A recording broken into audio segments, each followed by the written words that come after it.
Bienvenidos al mundo de los misterios, donde encontrarán oscuras verdades y confesiones. No olviden dejar un comentario desde donde estén viendo esto. Avísenme para que pueda subirlo cuando quieran y dejen sus sugerencias en la sección de comentarios para mejorar el contenido. ¡Gracias! Adentrémonos en el nuevo misterio. Era jueves de octubre y Nero Wolfe estaba en apuros.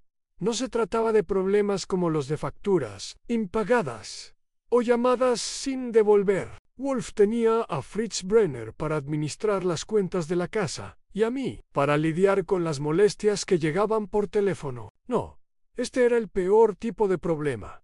El aburrimiento disfrazado de satisfacción llevaba 40 minutos, sentado en su enorme sillón, hecho a medida, detrás del escritorio, fingiendo leer un libro sobre cerámica turca, pero lo pillé mirando fijamente la misma página durante 10 de esos minutos. El vaso de cerveza que tenía al lado, la última Pilsner de Fritz, servida a la temperatura perfecta, seguía lleno hasta 2/3. Solo con eso ya sabía que algo andaba mal. Cuando Nero Wolfe descuida su cerveza, la civilización misma está en peligro. Eran las 3:47 de la tarde, lo que significaba que había bajado de los invernaderos de la azotea hacía menos de 20 minutos. Sus 4 horas con las orquídeas, de 9 a 11 de la mañana y de 4 a 6 de la tarde, eran sagradas, y solo una catástrofe podía interrumpirla. Theodore Horstman, el cuidador de las orquídeas, protegía esas horas con el fervor de un banquero suizo que protege lingotes de oro. Estaba en mi escritorio cerca de la puerta, redactando las facturas de 3 trabajos terminados a la recuperación de un collar robado, la detención de un chantajista y la investigación del prometido de una hija, quien resultó ser tan inadecuado como la madre sospechaba. Todos los trabajos fueron satisfactorios y se pagaron íntegramente. La cuenta bancaria estaba en buen estado. La oficina de ladrillo marrón en la calle 35 Oeste funcionaba con su habitual eficiencia. Ni Wolfe era desdichado. Archie. Su voz retumbó en la oficina como un trueno lejano. ¿Sí? ¿Hay algún asunto que requiera atención? Dejé de teclear y me giré para mirarlo. ¿Te refieres a, además de las facturas que estoy escribiendo, la carta del IRS que estoy ignorando por principios y la petición de la señora Hewitt para encontrar a su gato? No encuentro gatos. Eso es lo que le dije. Así que no, nada que requiera atención. Cerró el libro. Noté que ni siquiera se molestó en usar un marcapáginas, y entrelazó los dedos sobre la página central. Uf, octubre es insoportable. Hace 68 grados y sol. La gente escribe poemas sobre octubre. La gente escribe poemas sobre amores perdidos y muerte prematura. Eso no avala los temas. Cogió su cerveza, le dio un sorbo que apenas podía considerarse un sorbo, y la dejó con un aire de profunda insatisfacción. Fritz está preparando pato a la naranja para cenar. Lo sé. ¿Puedo? Mis felicitaciones a mis glándulas salivales. Será magnífico, como siempre. Mañana es viernes. Cenaremos lubina rallada con hinojo. Lo espero con ilusión. El sábado, Fritz ha planeado. Wolfe, dije, reclinándome en la silla, si vas a recitar el menú de toda la semana, estamos en peor situación de la que pensaba. ¿Por qué no subes a molestar a Theodore? Quizá haya una plaga de pulgones. Me miró con una expresión que habría cortado la leche. No hay pulgones en mis invernaderos. Entonces, demos gracias a Dios por las pequeñas bendiciones y los grandes pesticidas. Sonó el timbre. Ambos nos volvimos hacia el sonido en Wolfe con la elaborada lentitud de quien se niega a que nada lo apure. Yo con la natural alerta de quien tiene que levantarse a abrir la puerta. A través del cristal unidireccional vi a una mujer en el portal, de unos 30 y tantos, cabello oscuro recogido en un estilo que parecía a la vez natural y sofisticado, un traje gris impecablemente confeccionado, llevaba un bolso de cuero negro que probablemente costaba más que mi sueldo mensual, y se mordía el labio inferior de una forma que sugería que aquel bolso caro podría contener un problema que no sabía cómo resolver. Mujer, informé, bien vestida, nerviosa. Probablemente tiene dinero y sin duda sufre de ansiedad. A los ojos de Wolf, que antes estaban entrecerrados en lo que yo había confundido con contemplación, pero que ahora reconocía como esperanza, se abrieron por completo. Hazla pasar. No sabes lo que ella quiere. Sé que quiere algo. Con eso bastará. Me levanté y me dirigí a la puerta, reflexionando, no por primera vez, que la relación de Nero Wolfe con la humanidad era una de continua decepción, salpicada ocasionalmente por momentos en que esa decepción resultaba provechosa. Se quejaba de la gente sin cesar, la insultaba con una precisión barroca y le cobraba honorarios exorbitantes por resolver sus problemas. Y sin embargo, cuando la casa quedaba en silencio y los casos se esfumaban, se marchitaba como una orquídea sin agua. Avery la puerto. De cerca la mujer era más joven de lo que pensaba, 30 y tantos como mucho, pero las arrugas de expresión alrededor de sus ojos le añadían años. Tenía el tipo de rostro que las revistas de moda calificarían de llamativo, y mi madre de interesante. Es decir, no era guapa en el sentido convencional, pero era imposible olvidarla una vez que la conocías. ¿Sí? Dije. Busco a Nero Wolfe, dijo con voz controlada pero tensa, como un hilo a punto de romperse. Me han dicho que es investigador privado. Prefer que la llaman detective privado. Pero sí, soy Archie Goodwin, su asistente. Why, Elena Markova, dijo, dudando y mirando de reojo hacia el pasillo. ¿Está disponible? Necesito hablar con él. ¿Es urgente? ¿Señorita o señora? Señorita, señora. En realidad, importa. No particularmente, pero a Wolf le gustan los detalles and pace. Me hice a un lado y ella entró con los movimientos rápidos y decididos de quien se ha propuesto algo difícil y está decidida a llevarlo a cabo. Tome su abrigo, de cachemir, por supuesto, y lo colgué en el perchero. Luego le indiqué la oficina. Wolf no se había movido. Estaba sentado tras su escritorio, como un Buda esculpido en mármol fino, con la mirada fija en Elena Markova.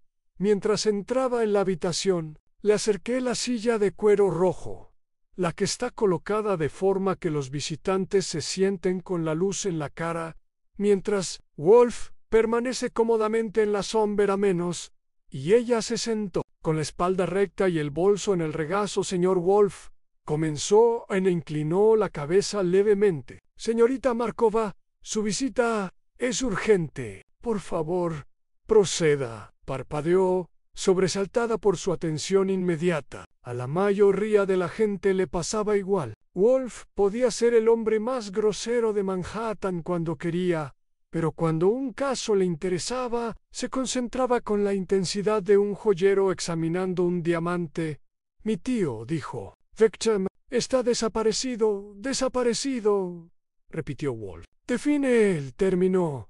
No volvió a casa anoche. No se le ha visto desde ayer por la tarde. No contesta al teléfono. Sus amigos y compañeros no han tenido noticias suyas. Respiró hondo. Y antes de que sugiera que un hombre adulto tiene derecho a desaparecer un día sin dar explicaciones, debería decirle quién es mi tío. ¿Quién es él? Víctor Markova, dijo, y el nombre quedó suspendido en el aire como una nota de violín. ¿Es el director de la Orquesta Metropolitana de Nueva York? Wolf arqueó las cejas apenas 1 milímetro. Para él, eso constituía un entusiasmo desbordante. Continúa, dijo Elena Markova. Tenía la postura de una mujer acostumbrada a actuar bajo la lupa. Sentada en la silla de cuero rojo, mantenía la espalda recta, las manos entrelazadas sobre el bolso, y la barbilla ligeramente alzada, lo justo para sugerir dignidad sin arrogancia. Pero, mi fi, sus dedos estaban apretados con tanta fuerza que parecían blancos los nudillos. Víctor Markova, Dio Wolf, saboreando el nombre como si estuviera degustando un vino. El director de orquesta ruso, lo he escuchado 2 veces, una vez dirigiendo la Quinta Sinfonía de Shostakovich y otra dirigiendo a un tenor mediocre en una producción execrable de Don Giovanni. El tenor fue adecuado, dijo Elena secamente. La producción se vio afectada por las limitaciones presupuestarias. El tenor, dijo Wolf con rotundidad, era mediocre. Su tío, en cambio, no lo es. Es uno de los mejores directores de orquesta en activo. Esto no es un halago, señora Markova. Es una simple observación. Aparte de la tensión, abandonó sus hombros. Gracias. Ancianés. Extraordinario. Y sin embargo, ha desaparecido. ¿Cuándo, precisamente, fue visto por última vez? Abrió el bolso y sacó una pequeña libreta, de esas que parecían compradas en Italia en una tienda sin publicidad. Miércoles por la tarde. Ayer tuvo un ensayo con la orquesta de 1 a 4:30. La temporada de otoño empieza mañana por la noche. Esta noche es el ensayo general a las 7. Tras el ensayo del miércoles, Víctor habló brevemente con el concertino David Chun sobre un pasaje del segundo movimiento de Brahms. Tenían previsto interpretar la tercera sinfonía de Brahms y el primer concierto para piano de Prokofiev. Señaló Wolf. El concierto se ha pospuesto obviamente. Consultó su libreta. Víctor salió de la sala de conciertos aproximadamente a las 4:40. Varios miembros de la orquesta lo vieron subirse a un taxi frente a la entrada del escenario. En la calle 57 Oestanese fue el último avistamiento confirmado. Dijo ¿a dónde iba? Supongo que está en casa. Vive solo en un apartamento en Central Park West, en la calle 73, aun cuando no llegó esta mañana a la sala de conciertos para una reunión programada a las 9. Su asistente, Martin Jessup, me llamó. Martin tiene una llave del apartamento de Víctor. Fue allí y no encontró a nadie. No había señales de forcejeo, ni ninguna nota, nada inusual, salvo que Víctor no estaba. Wolf se movió ligeramente, lo que para él denotaba un interés significativo. Eres su sobrina, pariente más cercano. Sí, ay, mi madre era su hermana. Falleció hace 6 años. Mi padre se volvió a casar y vive en California. Víctor y yo somos cenamos juntos una vez por semana. Los miércoles por la noche, normalmente. Después de su ensayo, se suponía que vendría a mi apartamento a las 7. Nunca llegó, ni siquiera llamó. Y esto le pareció lo suficientemente alarmante como para esperar hasta ahora para buscar ayuda. Sus ojos brillaron. Me alarmó de inmediato, señor Wolfall. Lo llamé 17 veces anoche. Llamé a la policía a medianoche. Me informaron que la desaparición de un hombre adulto durante 8 horas no constituye una emergencia y que debía esperar 24 horas antes de presentar una denuncia. De todos modos, la presenté esta mañana. El detective Rockcliffe tomó mi declaración con la urgencia de quien lee la guía telefónica.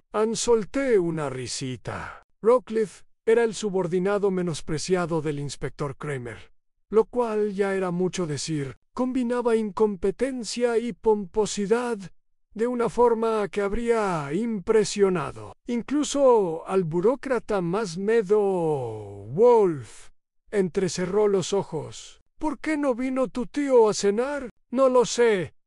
Por eso estoy aquí. Es mera especulación. Entonces, ¿por qué crees que no llegó? Elena apretó la mandíbula. Porque algo le pasó. Eso no es especulación. Es una tautología. Wolf se reclinó, y su silla crujió bajo el peso de su 7º de tonelada. Tu tío es una figura pública, prominente, exitoso, presumiblemente rico. ¿Ha recibido amenazas? Que yo sepa, no. ¿Enemigos? En la música, todo el mundo tiene enemigos. Los directores de orquesta, sobre todo. Victor es un exigente.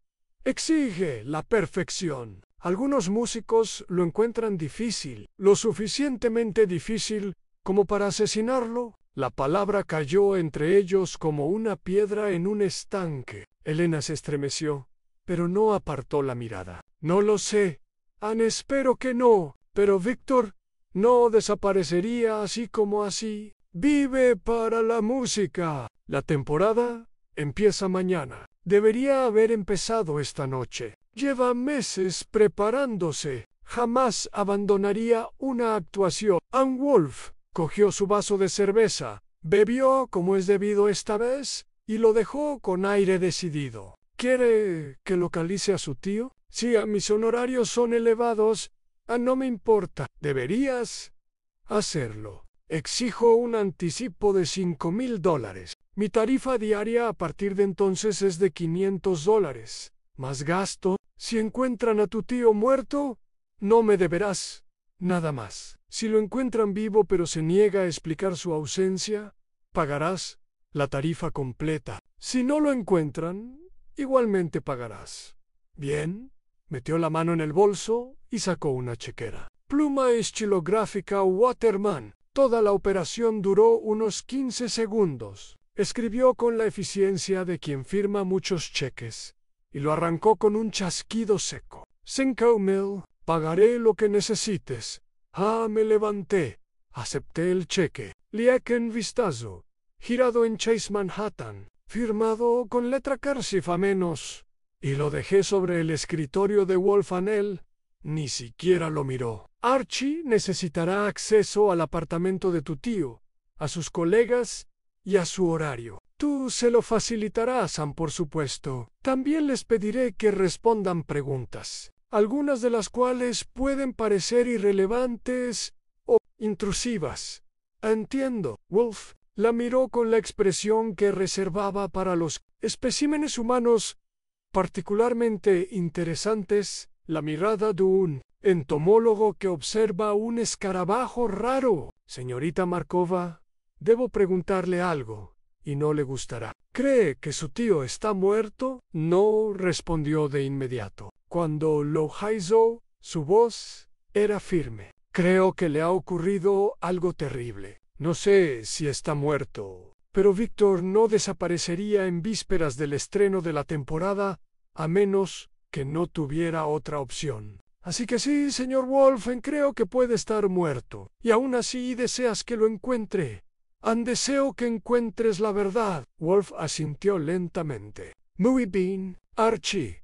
Comienza de inmediato. La señora Markova te proporcionará los contactos y el acceso necesarios. Espero un informe completo antes de la cena. Miré mi reloj. Eran las 4:15. La cena era a las 7:15.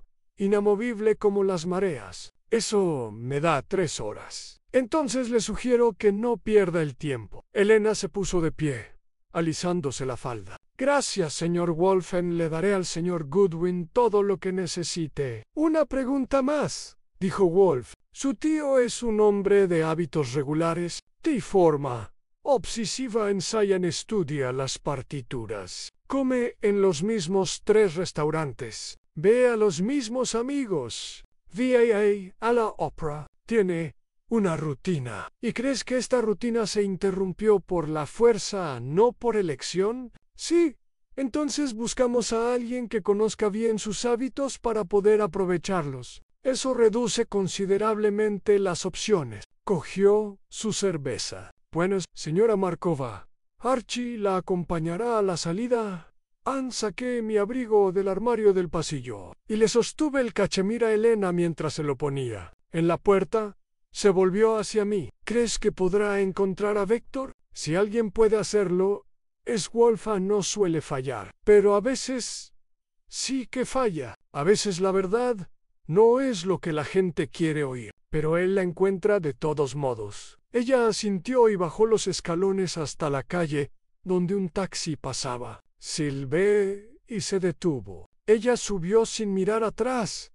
Cuando regresé a la oficina, Wolf estaba sentado con los ojos cerrados y los dedos entrelazados sobre el estómago. Sabía que no estaba dormido. ¿Impresiones? Preguntó sin abrir los ojos. Está realmente preocupada. Sacó la chequera enseguida, sin dudarlo ni negociar. O tiene dinero de sobra, o quiere tanto a su tío que no le importan ambas cosas. Pueden ser ciertas. Ella también se está guardando algo. Ahora abrió los ojos. Explícate. Es solo una sensación. Cuando le preguntaste por los enemigos, respondió demasiado rápido, como si hubiera preparado la respuesta. Interesante. Tomó su cerveza, la encontró vacía y la miró con desprecio, como si lo hubiera traicionado. Un director de orquesta de renombre no desaparece sin motivo. El motivo puede ser prosaico, un lío amoroso, una emergencia médica, un simple accidente, o puede ser siniestro. ¿Esperas algo siniestro? Espero que sea interesante. Suelen coincidir ambas cosas. Miró el reloj de la pared. Tienes 2 horas y 53 minutos antes de la cena. Te sugiero que vayas primero a la sala de conciertos. Los músicos de orquesta son chismosos por naturaleza. Seguro que alguien sabe algo útil. Agarré mi cuaderno y me dirigí a la puerta. Archie. Sí. Busca la inconsistencia. Siempre está ahí. La verdad nunca se contradice, pero las mentiras siempre lo hacen. Palabras para vivir, dije. Y lo dejé con sus pensamientos y su vaso de cerveza vacío a la Orquesta Metropolitana de Nueva York. Tenía su sede en el Bradshaw Hall, un monumento al exceso de principios del siglo XX, enclavado entre el Carnegie Hall y el distrito de los teatros. El edificio lucía su grandeza como una soprano veterana luce sus joyas con orgullo, rebeldía y un ligero toque de desesperación. Había estado allí 2 veces antes. En una cita con una violinista que rompió conmigo al descubrir que no distinguía a Brahms de Beethoven, y otra por un caso relacionado con un Stradivarius robado que resultó ser una falsificación. Muy bien. Llegué a las 4:45. La entrada principal estaba cerrada. Las funciones no empezaban hasta las 8. Pero la puerta de acceso al escenario en la calle 57 estaba abierta, custodiada por un guardia de seguridad que parecía llevar sentado en esa silla desde que Toscanini dirigía.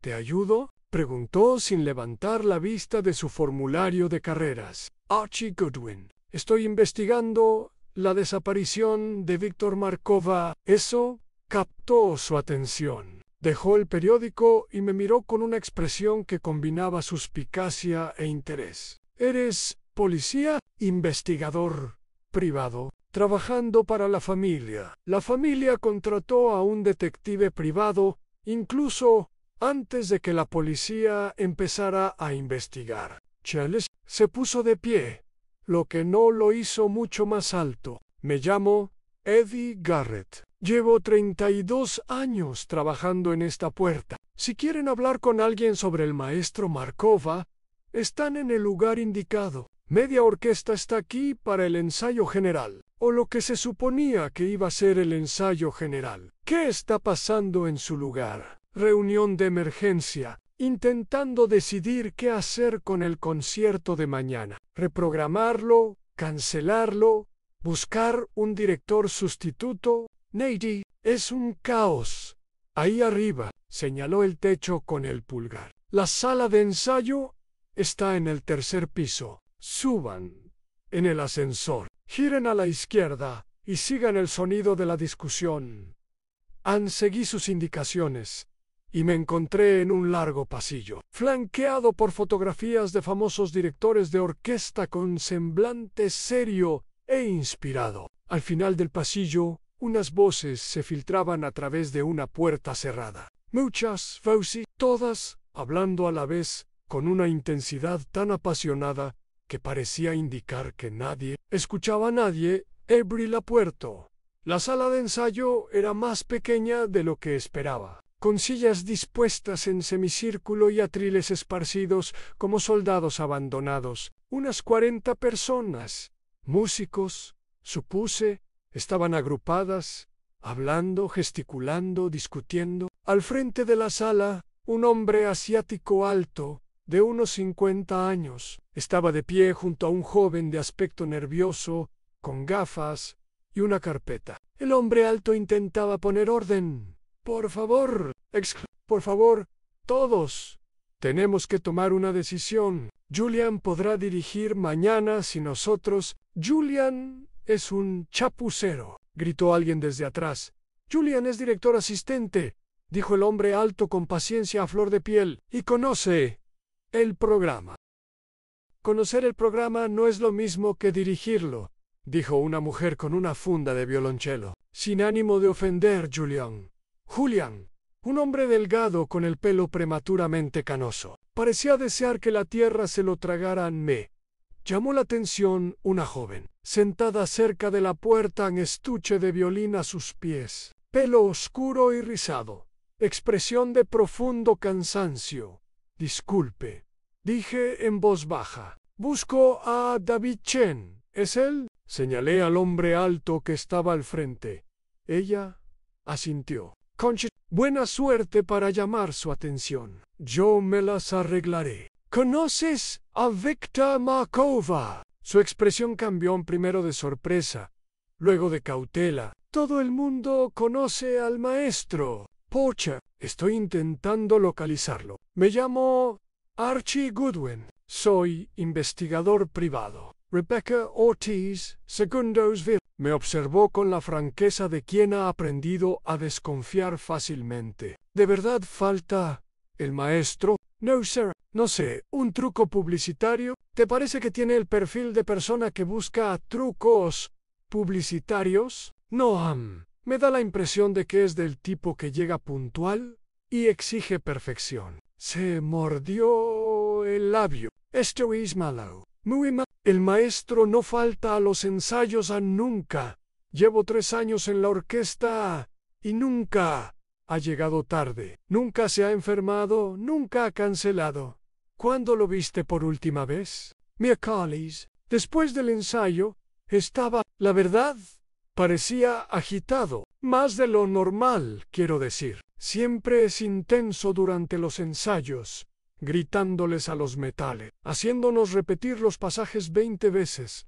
Pero el miércoles parecía distraído, como si tuviera la mente en otra parte. ¿Dijo algo? A mí no, pero lo vi hablando con Martin Jessup, su asistente, el tipo nervioso con la carpeta de ahí arriba. Estaban discutiendo sobre algo. Bueno, el maestro hablaba de esa manera tranquila y enojada que tiene, y Martin parecía querer desaparecer. ¿Tienes alguna idea de qué estaban discutiendo? Ella negó con la cabeza. No pude oír nada, pero parecía grave. La reunión se estaba disolviendo, o más bien fracturando. Los grupos se dispersaban. Algunos se dirigían a la salida. Otros se agrupaban alrededor de David Chun y Julian, el director asistente. Le di las gracias a Rebecca y me acerqué al concertino. David Chun me vio acercarme y levantó la mano. Si son de la prensa, no tenemos comentarios. Si están aquí por el concierto de mañana, se ha pospuesto. Si son Archie Goodwin, investigador privado. Trabajo para Elena Markova para encontrar a su tío. Su expresión cambió de inmediato. Elena te contrató, Sir. Lauge dijo que tal vez lo viste el miércoles, después del ensayo. Sí, brevemente. Miró a los músicos que quedaban y luego señaló una pequeña oficina junto a la sala principal. Haibelmos aquí, la oficina era pequeña y estaba desordenada, partituras apiladas por todas partes. Una cafetera que parecía más vieja que Eddie, el guardia de seguridad, y fotografías de orquestas y solistas colgadas en un tablón de anuncios. Chun cerró la puerta y se apoyó en el escritorio. Víctor se fue de aquí el miércoles, alrededor de las 4:40, dijo. Acabábamos de terminar el ensayo. El Brahms no salió del todo bien. En el segundo movimiento hay un pasaje donde las cuerdas tienen que respirar al unísono, y no lo hacíamos. Víctor estaba frustrado. Pero es normal. Rebeca Ortiz dijo que parecía distraído. Rebeca es perspicaz. Sí, estaba distraído. Yo también lo noté. Durante la pieza de Prokofiev, perdió el hilo por un momento. Solo un instante. Pero para Víctor, eso es inusual. ¿Es meticuloso? ¿Alguna idea de que le distraía? Mira, no quiero que se difundan rumores. No busco rumores. Busco hechos en lo cierto. Es que no lo sé. Pero Víctor recibió una llamada durante nuestro descanso. Sobre las 3. La contestó en el pasillo. Cuando volvió, parecía preocupado. Ahí fue cuando empezó la distracción. ¿Quién llamó? Ni idea, ni su teléfono. Asunto suyo. ¿De qué hablaron después del ensayo? El pasaje de Brahms. La respiración. Aspectos. Dijo que trabajaría en ello durante la noche, que tomaría algunas notas. Luego se fue. ¿Había alguien con él? Martin Jessup salió con él. Su asistente. Martin lleva 5 años con Víctor. Se encarga de su agenda, viajes, correspondencia, todo el trabajo administrativo que Víctor detesta. ¿Dónde puedo encontrar a Martin? Estuvo aquí hace un minuto. Chun abrió la puerta y recorrió con la mirada la sala de ensayo. Ahí está, Martin. El hombre nervioso con la carpeta levantó la vista, sobresaltado, y se acercó apresuradamente. De cerca, parecía aún más ansioso, pálido, sudoroso, con la expresión de angustia, de alguien que había estado respondiendo preguntas incómodas todo el día. Este es Archie Goodwin, dijo Chen. Investigador privado. Trabaja para Elena, dijo Marty. Sí, Anne Elena me llamó esta mañana. Esto es terrible, simplemente terrible. Víctor nunca, en 5 años, nunca se ha perdido un ensayo, ni una función nunca. Entiendo que te fuiste con él el miércoles después del ensayo. Sí, lo hice. Bajamos juntos. Él se subió a un taxi y me dijo que nos veríamos el jueves por la mañana. Esa fue la última vez que hablé con él. Dijo a dónde iba. En casa. Supuse que se refería a su casa. Normalmente se va directo a casa después del ensayo. Generalmente. Martín parpadeó. Bueno, siempre. Es muy constante. Los miércoles por la noche cena con Elena, en las demás noches cena en casa. Fritz le prepara la comida y se la traen. Lo anoté en mi memoria. Por lo visto, Fritz era muy activo. Parecía preocupado, distraído. Parecía cansado. En el inicio de la temporada siempre le genera estrés. Tanta presión, pero lo estaba manejando. Siempre lo hace. David mencionó una llamada telefónica durante el ensayo. ¿Sabes quién llamó? La expresión de Martin cambió. Solo un instante. Pero lo capté. No, Víctor no me lo dijo. Pero ¿tienes una idea? Yo, no. Mal. Pero mentía sin duda. Dejé que la situación se quedara ahí. Entre nosotros. Un instante. Observándolo sudar, Martín. Dije con suavidad. Víctor está desaparecido. Si sabes algo que pueda ayudar. No, ojalá pudiera. Pero no, lo siento. Hay tanto que hacer. Tenemos que avisar a los compradores de entrada, reprogramar el concierto, contactar con los solistas. Disculpen, prácticamente huyó. David Chun lo vio marcharse con el ceño fruncido. Eso fue extraño, muy extraño. ¿Sabe algo que no está diciendo? Martín es leal a Víctor, leal hasta la exageración, dirían algunos. Jamás le haría daño. Quizzes, no, pero podría hacer algo para protegerlo. Saqué mi cuaderno. ¿Con quién más debería hablar? Chun, reflexionó. Los miembros de la orquesta no te contarán mucho. Víctor mantenía las distancias por profesionalidad, pero hay 3 personas que lo conocen bien. Martin, obvio, Elena, a quien ya conoces, y Arthur Pemberton. ¿Quién es Arthur Pemberton? El principal benefactor de la orquesta, un donante importante. Él y Víctor son amigos desde hace años. Arthur financia proyectos especiales, giras internacionales y ese tipo de cosas. Básicamente, gracias a él, la Metropolitan puede competir con la Filarmónica. ¿Dónde lo encuentro? Tiene una oficina en la Fundación Bradshaw. Es el fideicomiso benéfico de su familia. La dirección está en el programa. Chun sacó un programa brillante de su estuche de violín y se lo entregó. Arthur quedará devastado. Él y Víctor son muy amigos. Le di las gracias y me dirigí a la salida, deteniéndome en el pasillo para hojear el programa. Muchas fotografías en blanco y negro de músicos con semblante serio. Biografías en anuncios. Y allí, en la contraportada, en la Fundación Bradshaw, apoyando las artes en Nueva York durante 75 años. Dirección en Park Avenue. Eran las 5:30. Si me daba prisa, podría alcanzar a Arthur Pemberton antes de que se marchara, volver a la casa de piedra rojiza y entregar mi informe antes de que Wolf se sentara a comer el pato a la naranja de Fritz.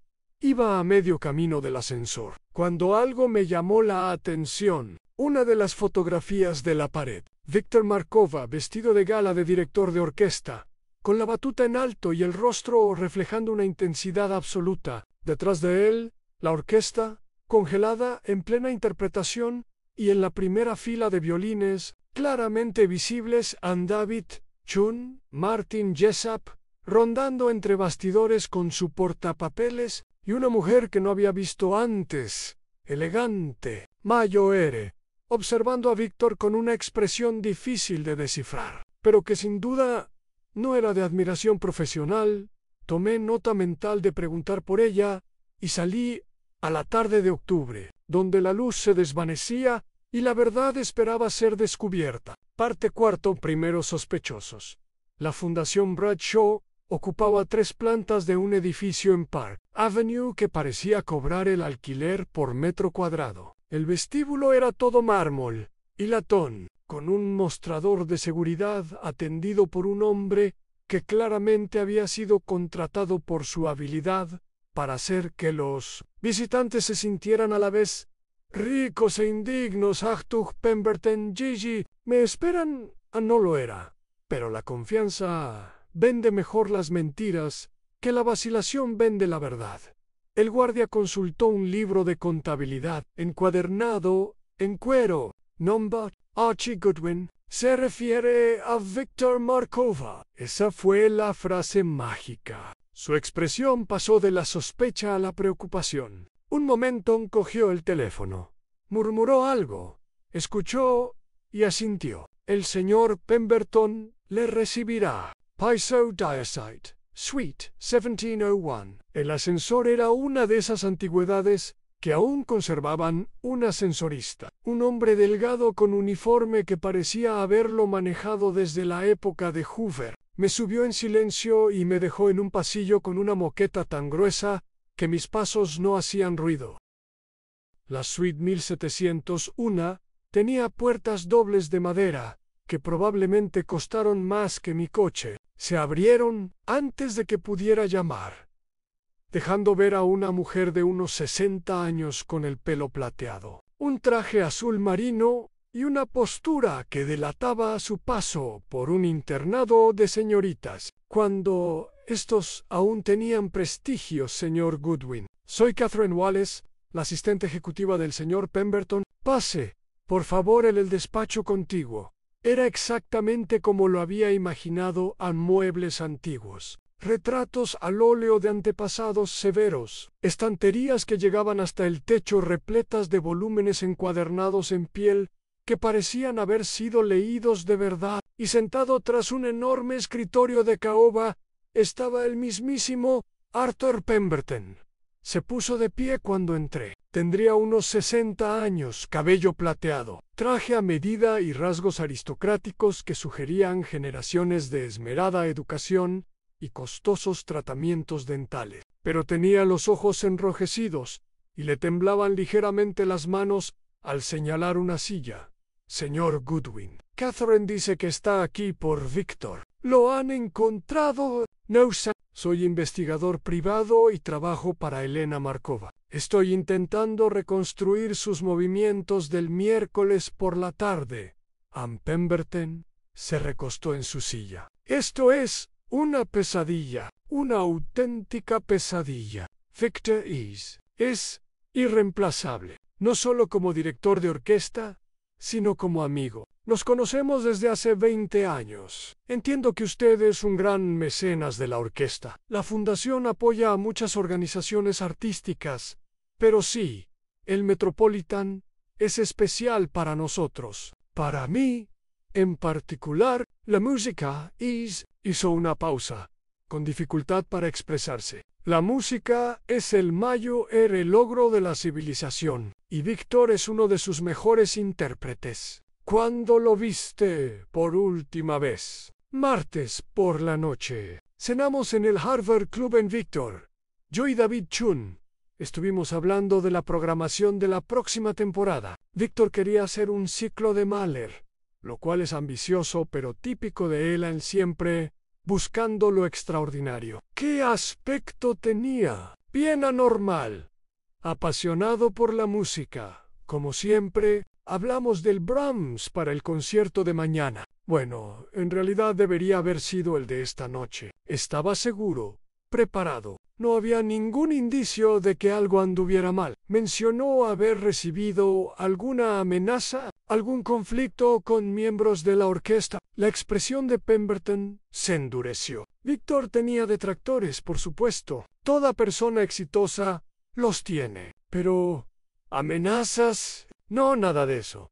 ¿Y qué hay de los asuntos personales? ¿Las relaciones? Víctor se casó una vez, hace años, en Moscú. Acabó, Mao. Desde entonces ha estado en solitario, han dedicado a su trabajo. No tengo conocimiento de ninguna relación sentimental, si eso es lo que preguntas. Hojeé mi cuaderno. Martin Jessup, su asistente. ¿Qué me puedes decir de él, Martin? Eficiente, leal, totalmente entregado. Víctor confía plenamente. ¿La fundación paga el salario de Martin? Pemberton vaciló. Sí, de hecho, parte de nuestro apoyo a la orquesta incluye la financiación del personal administrativo. Pocha, tengo curiosidad por la estructura. ¿Qué hay de los conflictos dentro de la propia orquesta? ¿Hay algún músico con rencor?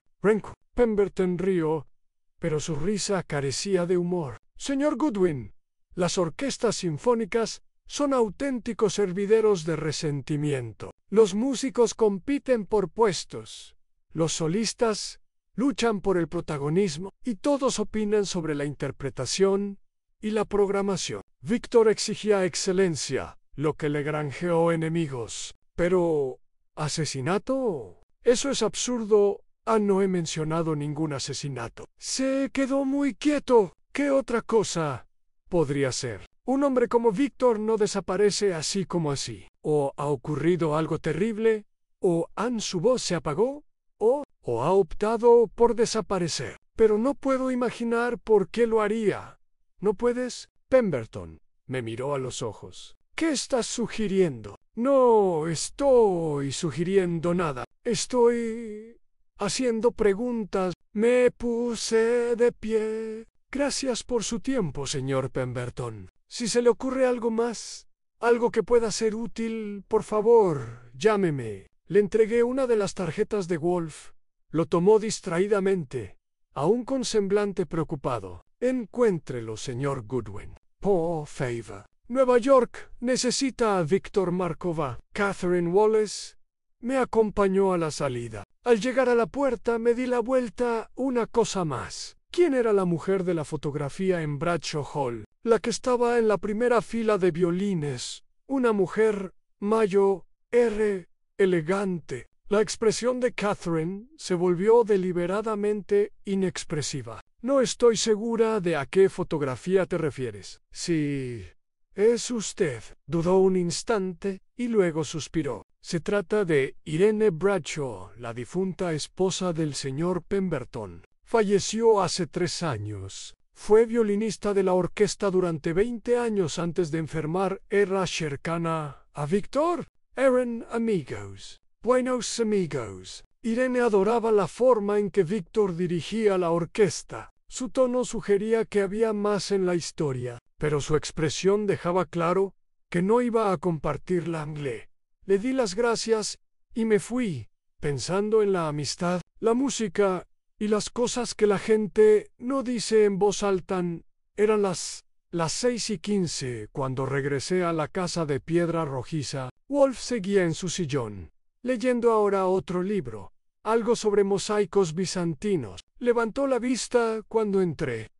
Dijo Anne. Le conté todo a Anne, el caos en la orquesta, las observaciones de David Chun, la mentira evidente de Martin Jessup sobre la llamada telefónica, los ojos rojos y las manos temblorosas de Arthur Pemberton, la mención de Irene Bradshaw. Cuando terminé, Wolf guardó silencio durante un largo rato. Luego, ¿sobre qué mintió Martin Jessup? La llamada durante el ensayo. ¿Sabe quién llamó a Víctor? Simplemente no lo dirá. ¿Por qué? Lealtad y miedo en Elige.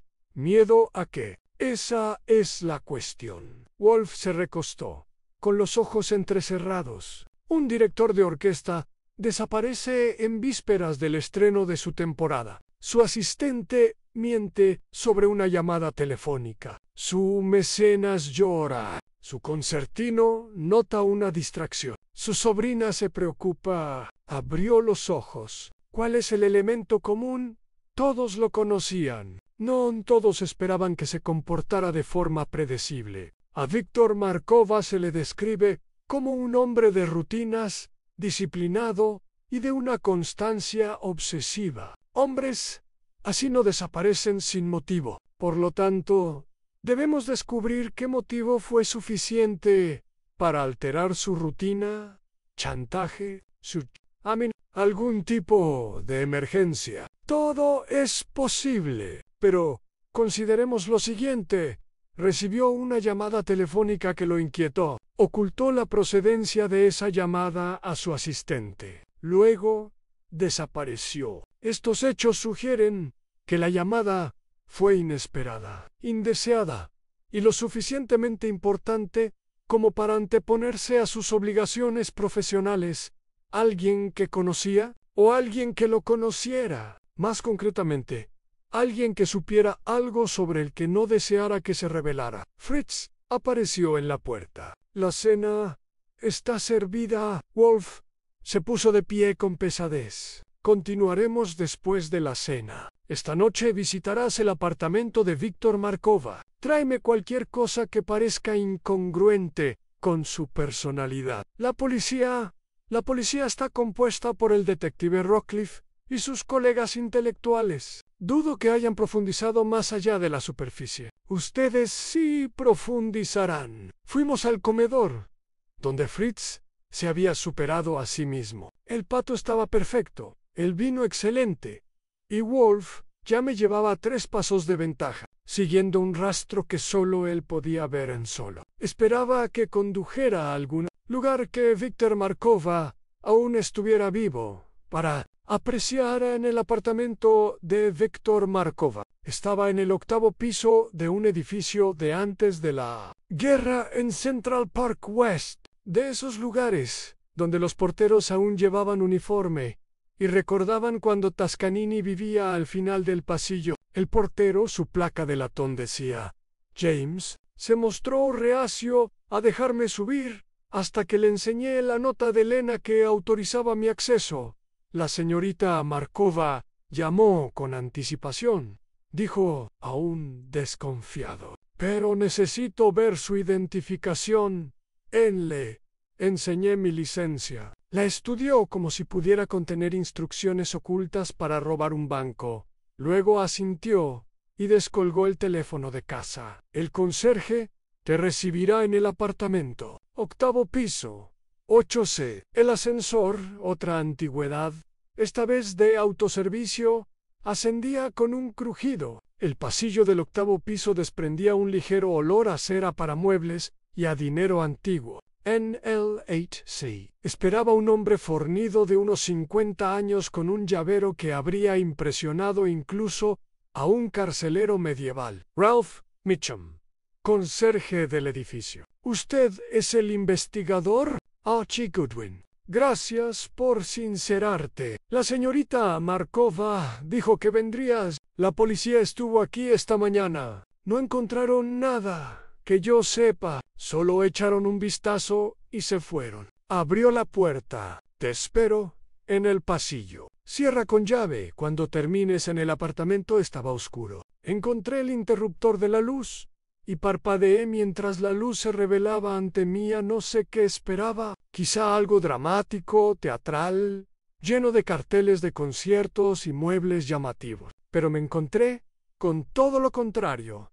Un ejemplo de sobriedad. El salón era modesto, amueblado con piezas que denotaban calidad sin ostentación. Un sofá, 2 sillones, una mesa de centro cubierta de partituras. 2 paredes estaban repletas de estanterías empotradas con libros de música, historia y filosofía, todos en inglés, ruso y alemán. Un piano se alzaba cerca de las ventanas con vistas a Central Park. Su superficie estaba desnuda, salvo por un metrónomo y una fotografía enmarcada en plata. Un joven Víctor, quizá de 25 años, de pie entre una pareja mayor que debían de ser sus padres. Moscú, probablemente. Otra vida me moví por el espacio metódicamente, como Wolf me había enseñado. Primero buscar lo que debería estar ahí, pero no está. Luego lo que está ahí, pero no debería estar. La cocina estaba impecable. La cafetera, vacía. El refrigerador con lo básico: leche, mantequilla, queso, verduras. Una nota sobre la encimera, escrita con letra pulcra: cena del lunes ambuey a la borgoñona. Miércoles al lenguado a la meuni re. Viernes, ampollo asado. Firmado F. Einbrenner Fritz. Así que el chef de Wolfe trabajaba también para Markova. Interesante, el dormitorio era austero, en una cama doble, hecha con precisión. Un armario con 3 trajes negros idénticos, camisas blancas y varias corbatas. Todo organizado con meticulosidad militar. En el baño no contenía nada fuera de lo común. Artículos de aseo, medicamentos, pastillas para la presión arterial, aspirina, nada fuera de lo común. Un albornoz colgado en la puerta. Regresé a la sala y me senté en una de las sillas, intentando pensar como Wolf, que era inconsistente. El apartamento era exactamente como debía ser en el hogar de un hombre que valoraba el orden, la sencillez y la rutina. Ni rastro de forcejeo, ni indicios de una partida precipitada. Nada fuera de lugar, excepto en me. Levanté y volví al piano. La superficie estaba desnuda, ya lo había notado. Pero en el polvo se distinguían tenues rectángulos, donde antes había habido algo. Saqué mi linterna de bolsillo y examiné las marcas con más detenimiento. Formas rectangulares de distintos tamaños, papeles, tal vez, o fotografías. Revisé el escritorio de la esquina, pequeño, ordenado, con un secante de cuero y un teléfono. Los cajones contenían material de oficina, bolígrafos y sellos, y en el cajón de abajo, una caja de madera con un pequeño candado de latón. Han bloqueado. La examiné sin tocarla. Era antigua, de buena calidad, del tipo de caja que se usa para documentos importantes u objetos pequeños de valor. La cerradura era sencilla. Podría haberla abierto en 30 segundos, pero la dejé en paz. Si la policía la hubiera visto, o la habría abierto, o habría decidido que no era relevante. En cualquier caso, forzarla dejaría constancia de mi visita. La fotografié con la pequeña cámara que guardaba en el bolsillo de mi chaqueta. Wolf insistió en la documentación y continué mi búsqueda. El estudio fue más revelador. Las paredes estaban cubiertas de carteles de conciertos San Víctor dirigiendo en Moscú, Viena, Londres, Nueva York, en un muro de logros, pero colgados en un tablero de corcho sobre el escritorio. Había 3 elementos que no encajaban con el patrón. Primero, una postal del Teatro Bolshoi de Moscú, sin mensaje en el reverso, sin matasellos dan un recorte de periódico del Times, de hacía 3 meses, que anunciaba el nombramiento de un nuevo director musical para la Orquesta Sinfónica de Boston. El nombre del director, Julian Vázquez, no me sonaba de nada, pero alguien lo había rodeado con tinta roja en tercero, una tarjeta de presentación de un bufete de abogados en Henderson, Marx y Associates, especializado en derecho migratorio. Una dirección en el centro de la ciudad, un número de teléfono y un nombre escrito a mano. En el reverso, Anditri and Photography. Los 3 objetos, y luego revisé los cajones del escritorio. Más partituras, más correspondencia, cartas, dimásicos, invitaciones para dirigir en el extranjero, los típicos papeles profesionales, nada que indicara un posible móvil para el asesinato, pero la caja cerrada me inquietaba, y los objetos que faltaban del piano, y sobre todo, la sensación de que Víctor Markova esperaba algo, que se preparaba para algo. Salí, cerré la puerta con llave y le devolví la llave a Ralph, el conserje. ¿Encontréis algo? Prigtov, ¿cuánto tiempo lleva viviendo aquí el señor Markova? Ouch, un inquilino. Tranquilo, siempre pagó el mantenimiento a tiempo. ¿Alguna vez has tenido visitas? Claro, su sobrina, la señorita Elena, su ayudante. Martin, a veces músicos de la orquesta. Ese señor de la fundación, el señor Pemberton, venía con regularidad hace un par de años. Últimamente no tanto.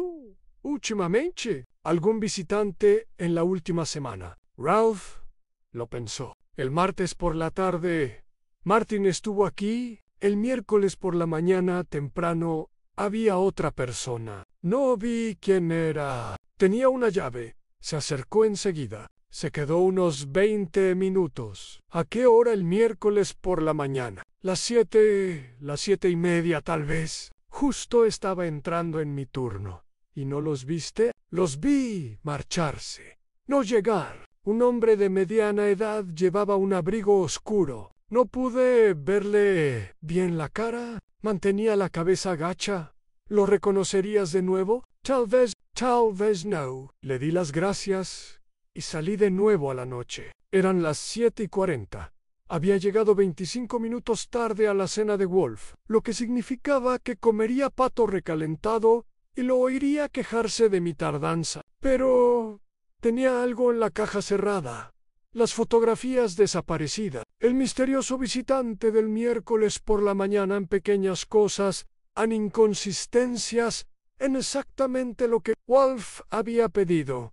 Wolf estaba sentado en su silla con un libro, una botella de cerveza y una expresión que sugería que el pato de Fritz no había compensado mi ausencia. Levantó la vista cuando entré, señalando su sitio con un dedo. Ligas, soy minucioso. Hay una diferencia. La minuciosidad que resulta en un pato frío es mera pedantería. Tu pato estaba perfecto. El mío estará bien. ¿Quieres mi informe o prefieres criticar mi gestión del tiempo? Cerró el libro.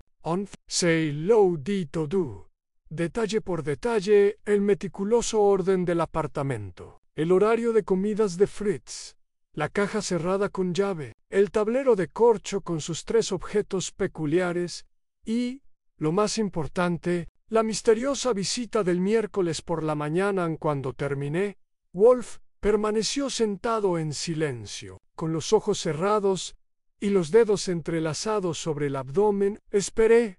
Esa era su postura de reflexión. E interrumpirla, Era como interrumpir a un cirujano en plena operación en finalmente la caja cerrada. No la abro. Puede que la policía lo haya hecho. Si yo hubiera forzado la situación, sabrían que alguien más había estado allí. Pardon, el visitante del miércoles por la mañana, un hombre de mediana edad, con abrigo oscuro, en posesión de una llave. ¿Quién tiene llaves del apartamento de Víctor Markova? Alina, probablemente Martin Jessup. El conserje del edificio, a cualquier otro habría que llamarlo. El visitante se quedó 20 minutos. ¿Qué se puede lograr en 20 minutos? Pasca, quita algo, planta algo en conversa, o entregar un mensaje. Wolf abrió los ojos. La postal de Moscú, el recorte de periódico sobre el director de orquesta de Boston,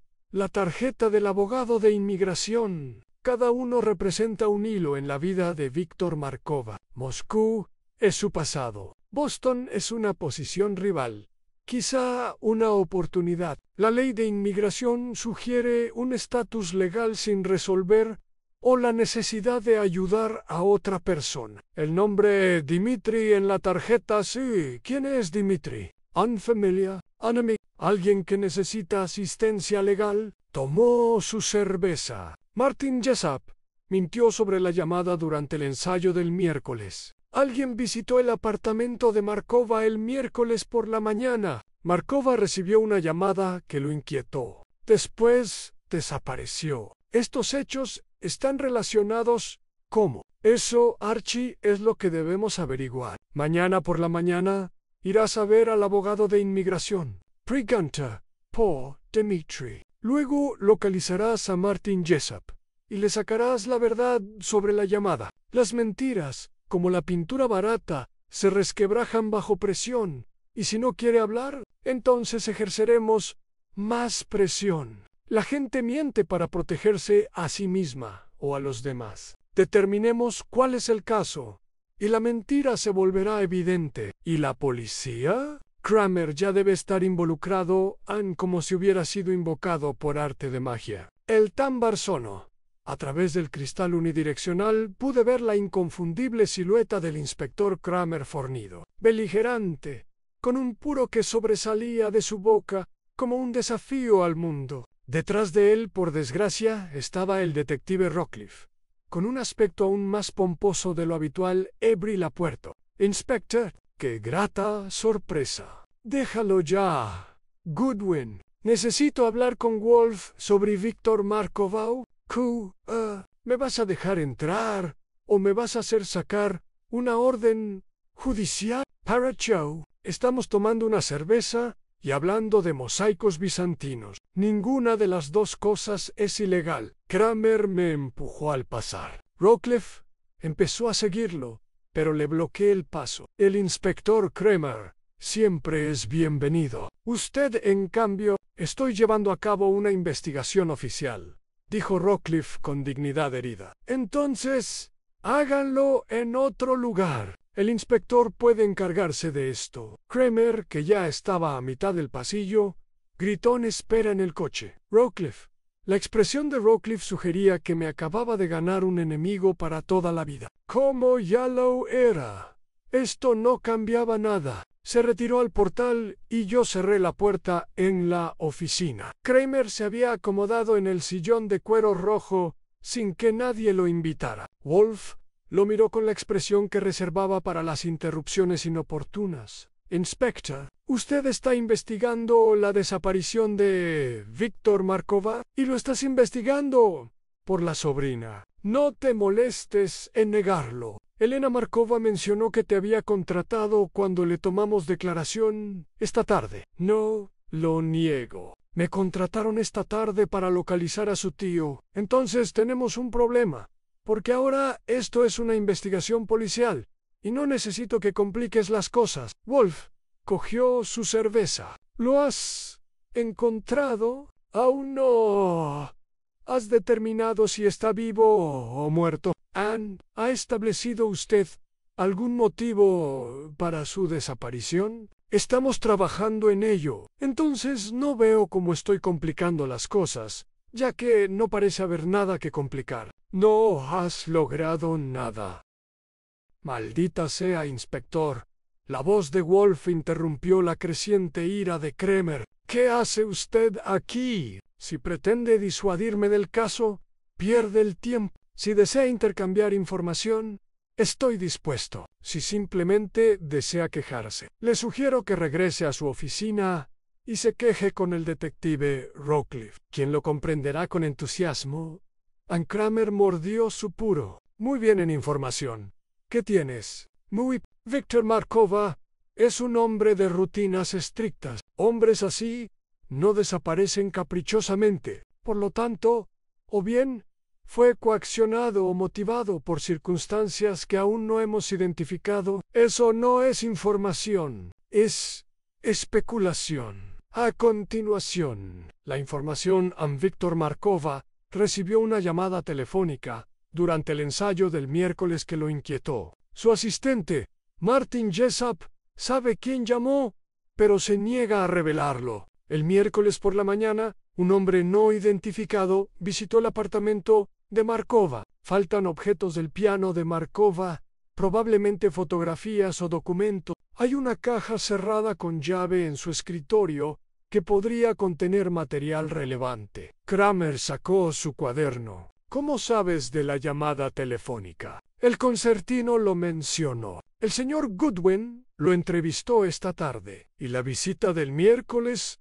por la mañana? El conserje del edificio lo vio salir. Hombre de mediana edad, abrigo oscuro, con la caja cerrada. El señor Goodwin lo observó durante su visita al apartamento esta noche. Kramer, miro. ¿Tienes la autorización de Elena Markova? Escrito y explícito. ¿La caja? No. Soy un bárbaro. Kramer masticó su puro pensativo. Dear, eso es más de lo que obtuvimos de la investigación de Rockcliffe. ¿Qué quieres a cambio? Información sobre los antecedentes de Víctor Markova. Situación migratoria, situación financiera, relaciones personales, cualquier cosa que pueda esclarecer su carácter. Puedo darte algunos ejemplos. Markova llegó a Estados Unidos hace 23 años.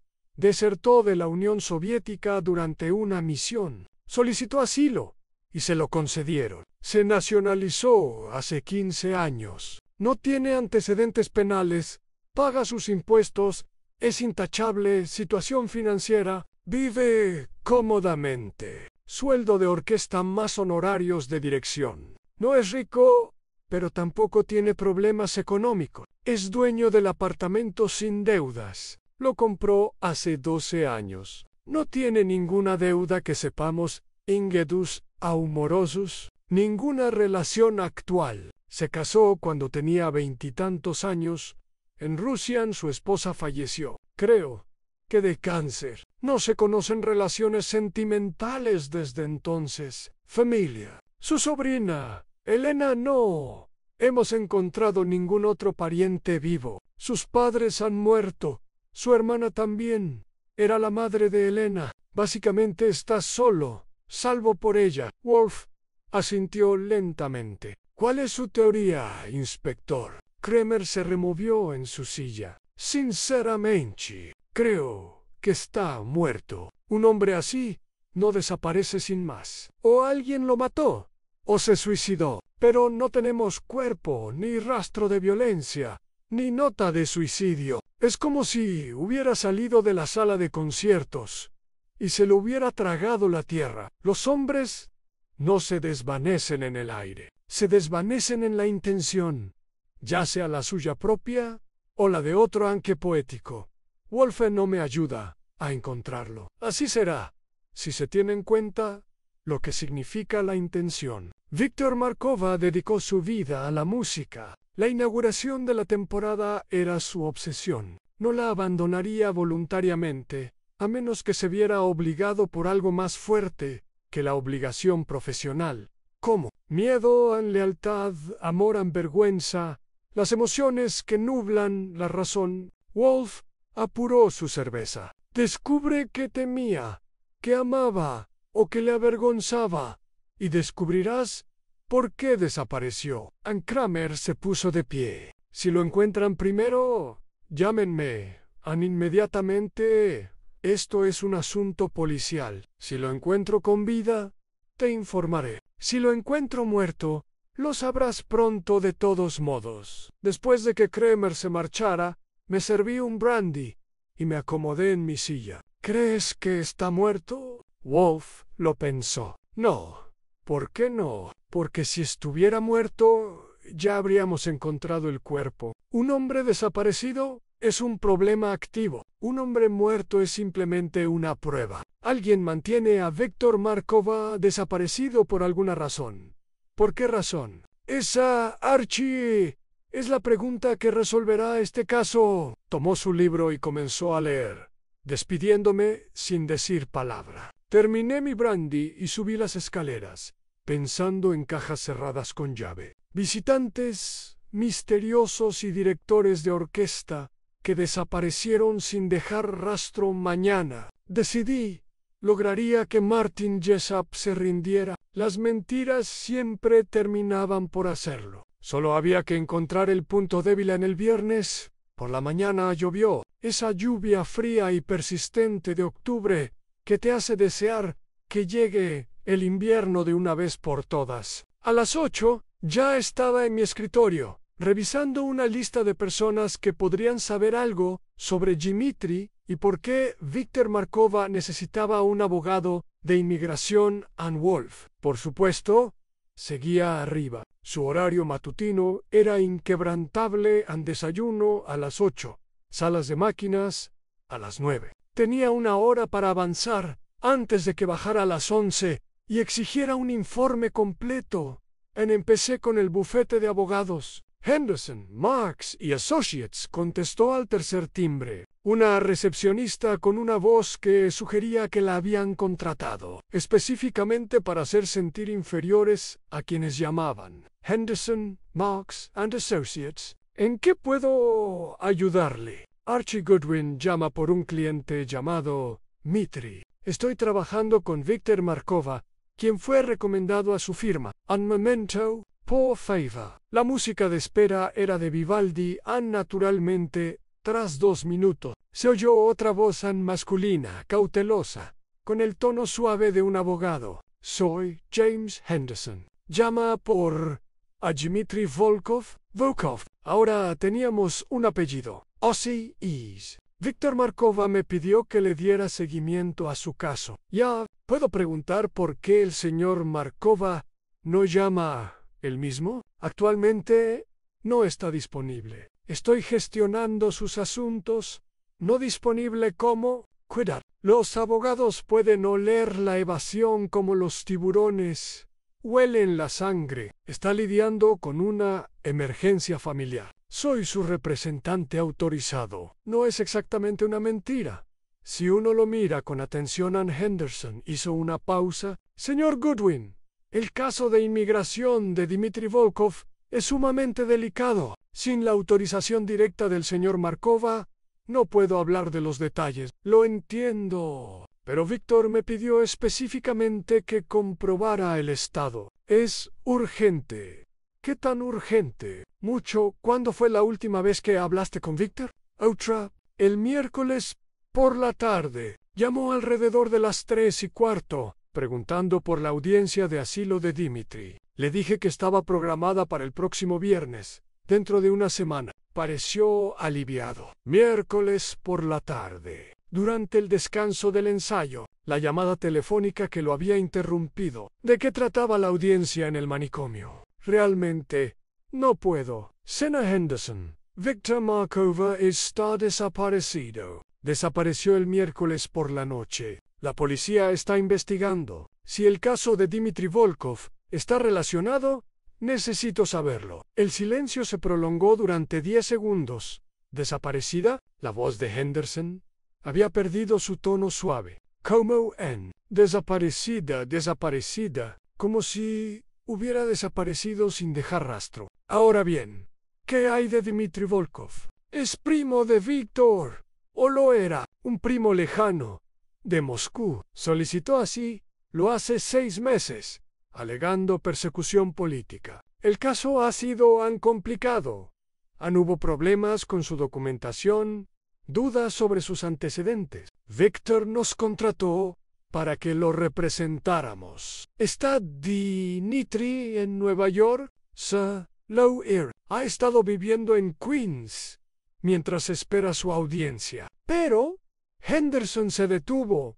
¿Pero qué? No se presentó a su entrevista preliminar el lunes. Hemos estado intentando contactar con él toda la semana. Víctor se preocupó mucho cuando se lo conté. Un escalofrío me recorrió la espalda. ¿Dmitry Volkov también está desaparecido? No sé si está desaparecido o si simplemente se asustó y huyó. A veces, los solicitantes de asilo entran en pánico cuando se acercan las audiencias. Pero Víctor estaba convencido de que Dmitry no huiría. Dijo que Dmitry necesitaba desesperadamente la aprobación de su solicitud de asilo. ¿Por qué con tanta desesperación? Esa, señor Goodwin, es información privilegiada. Le di las gracias a Henderson y colgué. Con la mente a mil, el primo de Víctor desaparece el lunes. Víctor se entera el miércoles por la tarde. Se distrae y se preocupa. Víctor desaparece el miércoles por la noche. Han 2 hombres desaparecidos. Ambos unidos por lazos de sangre. ¿Coincidencia? Wolf no creía en las coincidencias. Llamé a Elena Markova. Contestó al primer tono, con la voz tensa por la esperanza y la ansiedad. Señor Goodwin, ¿lo ha encontrado? Todavía no. Pero tengo una pregunta. ¿Mencionó alguna vez Víctor a un primo llamado Dmitry? Dmitry Volkov. Dmitry. Sí, claro. Víctor intentaba ayudarlo a desertar, a conseguir asilo. Quiero decir, Dmitry era músico en Moscú y quería irse de Rusia. Víctor lo patrocinaba. ¿Cuándo llegó Dmitry a Nueva York? 6 meses, tal vez 7. Víctor estaba muy preocupado por él. El proceso de asilo era complicado. Pochu. Dmitry también está desaparecido. No se presentó a la entrevista el lunes. Elena contuvo el aliento. Dios mío, ¿crees que están juntos? Creo que podrían serlo. O creo que lo que le sucedió a Dmitry podría haber llevado a lo que le sucedió a Víctor. ¿Pero por qué? ¿Quién querría? En Rusia hay gente a la que no le gustan los desertores, político o a nivel personal. Dmitry dejó atrás una familia, un puesto. Víctor dejó atrás una prometedora carrera en el bolso. Cuando uno abandona su país, especialmente ese país en particular, hay consecuencias. ¿Qué tipo de consecuencias? De esas que te persiguen durante 20 años, dijo con voz amarga. Víctor nunca hablaba de ello, pero sé que le preocupaba. Le preocupaba que alguien viniera a por él. Le preocupaba que su éxito aquí fuera una afrenta para la gente de allí. ¿Recibió alguna vez amenazas? No es que me lo haya dicho, pero Víctor protegía a la gente. Si alguien amenazaba a Dmitry, Víctor se encargaba él mismo. No involucraba a nadie más. Tras colgar el teléfono, me quedé mirando mis notas. 2 desertores rusos desaparecidos. Una misteriosa llamada telefónica. Una visita el miércoles por la mañana. Una caja cerrada con llave que podría contener respuestas. Martin Jessup, que sabía de la llamada telefónica pero no quiso hablar. Mayer Mirri. Las 9:30 agarré mi abrigo y salí. Martin Jessup vivía en un modesto apartamento en Murray Hill. El típico B donde vivían jóvenes profesionales antes de poder permitirse algo mejor. Conseguí su dirección en la oficina de la orquesta. Les dije que llevaba unos documentos urgentes de Elena Markova. El edificio no tenía portero, solo un sistema de timbre. Pulsé el 4 bytes y esperé. Sí, la voz de Martin sonó metálica a través del altavoz. Archie Goodwin, tenemos que hablar. Te lo conté todo ayer mi mentest. Hoy quiero la verdad en silencio. Martín, la vida de Víctor puede depender de esto. Tegium sabía. Sonó el timbre. Subí por las escaleras. El ascensor parecía de antes de la época de Roosevelt. Y me daba igual de que Roosevelt se tratara Ann Martin. Lo esperaba en la puerta, aún en pijama y bata a pesar de la hora. Parecía que no había dormido, anojos rojos, rostro pálido, manos temblorosas. ¿Qué quieres? Prigott, la verdad sobre la llamada del miércoles. ¿Quién llamó a Víctor durante el ensayo? No, sí, lo sabes. Y sé por qué mentiste. Lo estabas protegiendo. Pero Martin, Víctor está desaparecido. Y su primo Dmitri también. De lo que sea que lo estés protegiendo, ya sucedió. El rostro de Martin se contrajo. Retrocedió un paso y lo seguía a una sala de estar pequeña y atestada de libros, CD y montones de papeles. Sonaba música clásica suavemente en un equipo de música. Brahms. Me pareció, aunque no podría haberlo asegurado, fue Dmitri, dijo finalmente Martin, dejándose caer en el sofá. Dmitri llamó a Víctor el miércoles por la tarde. ¿Qué dijo? No lo sé. Víctor atendió la llamada en el pasillo. Cuando regresó, parecía aterrorizado. Llevo 5 años trabajando para Víctor y nunca lo había visto asustado. Pero el miércoles estaba asustado. ¿Te contó lo que dijo Dmitri? Solo que Dmitri estaba en apuros, que alguien lo había encontrado, que Víctor necesitaba ayudarlo. ¿Quién lo encontró? Víctor no dijo nada, pero después de la llamada me pidió que cancelara su cita con Elena.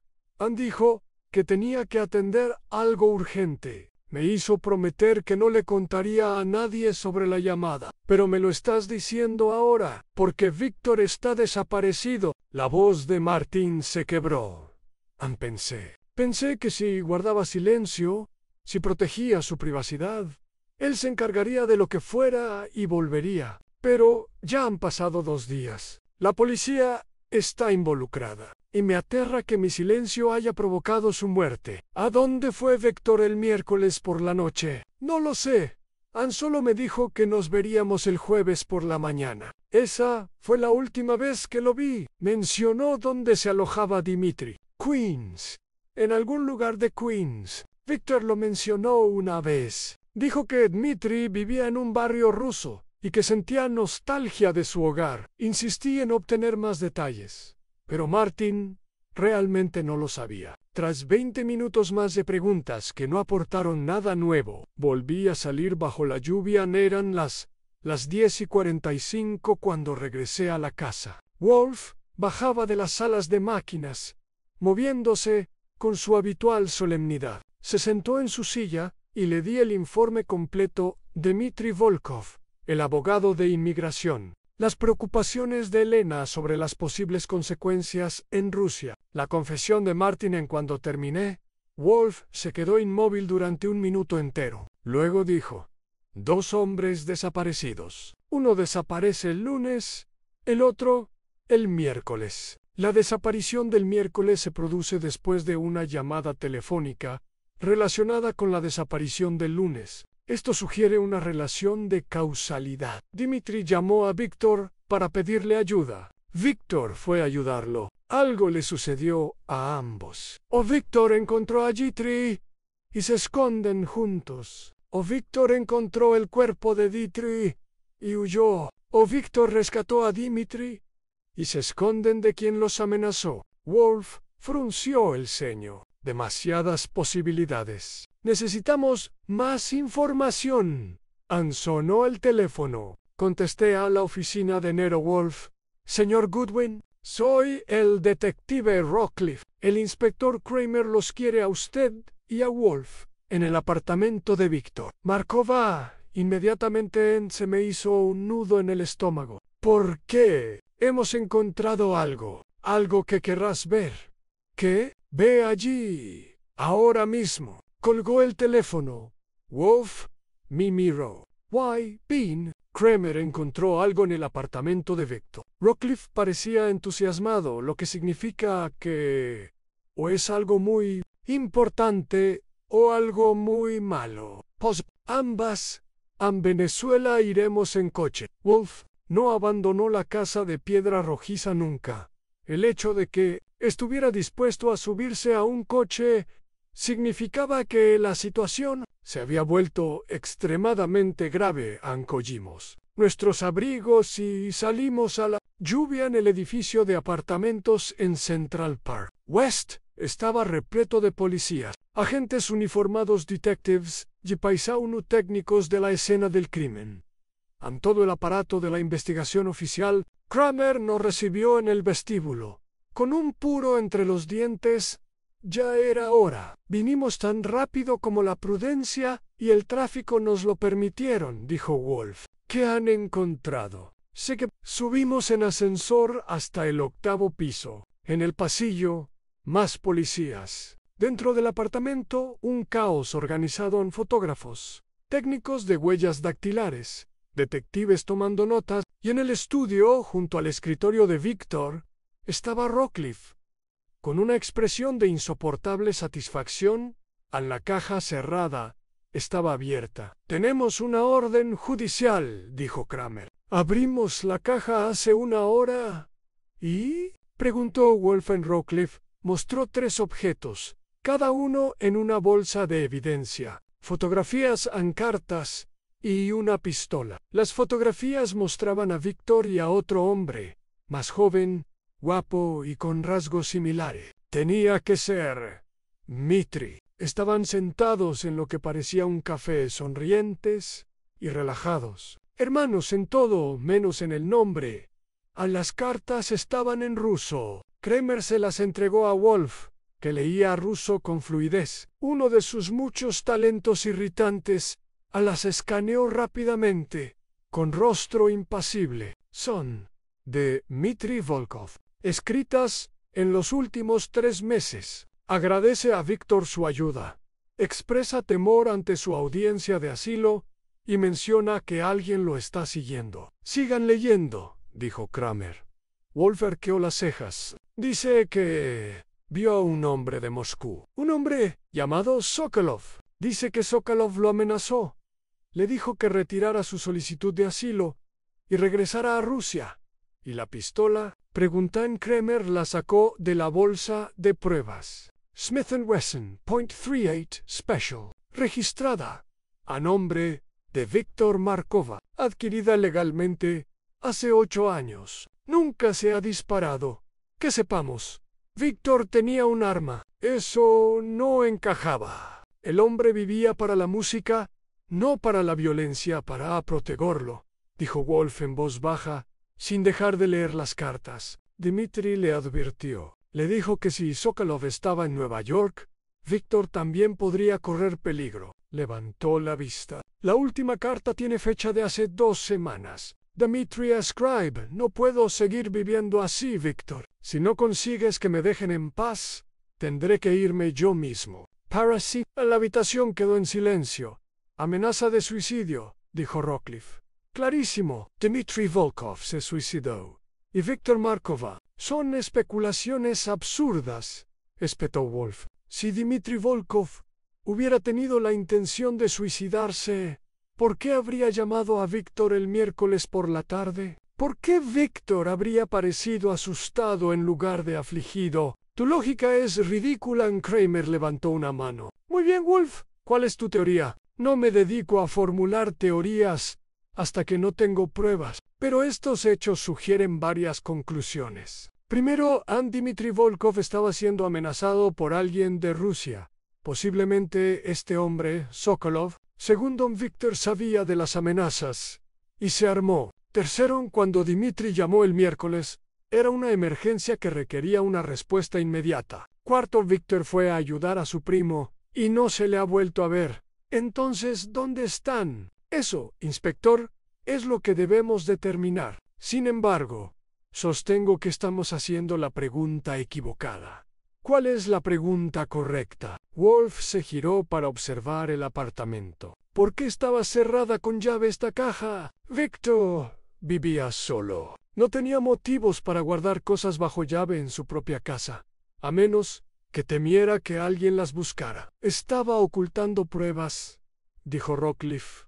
¿Pruebas de qué? Las cartas de Dmitri. no son incriminatorias. Las fotografías son inocentes. El arma es legal. Aún así, Victor las guardó bajo llave con una medida de seguridad deliberada. Wolf entrecerró los ojos. No estaba ocultando pruebas a la policía. Estaba ocultando información a otra persona. Alguien de quien esperaba que entrara en su apartamento. La visita del miércoles por la mañana.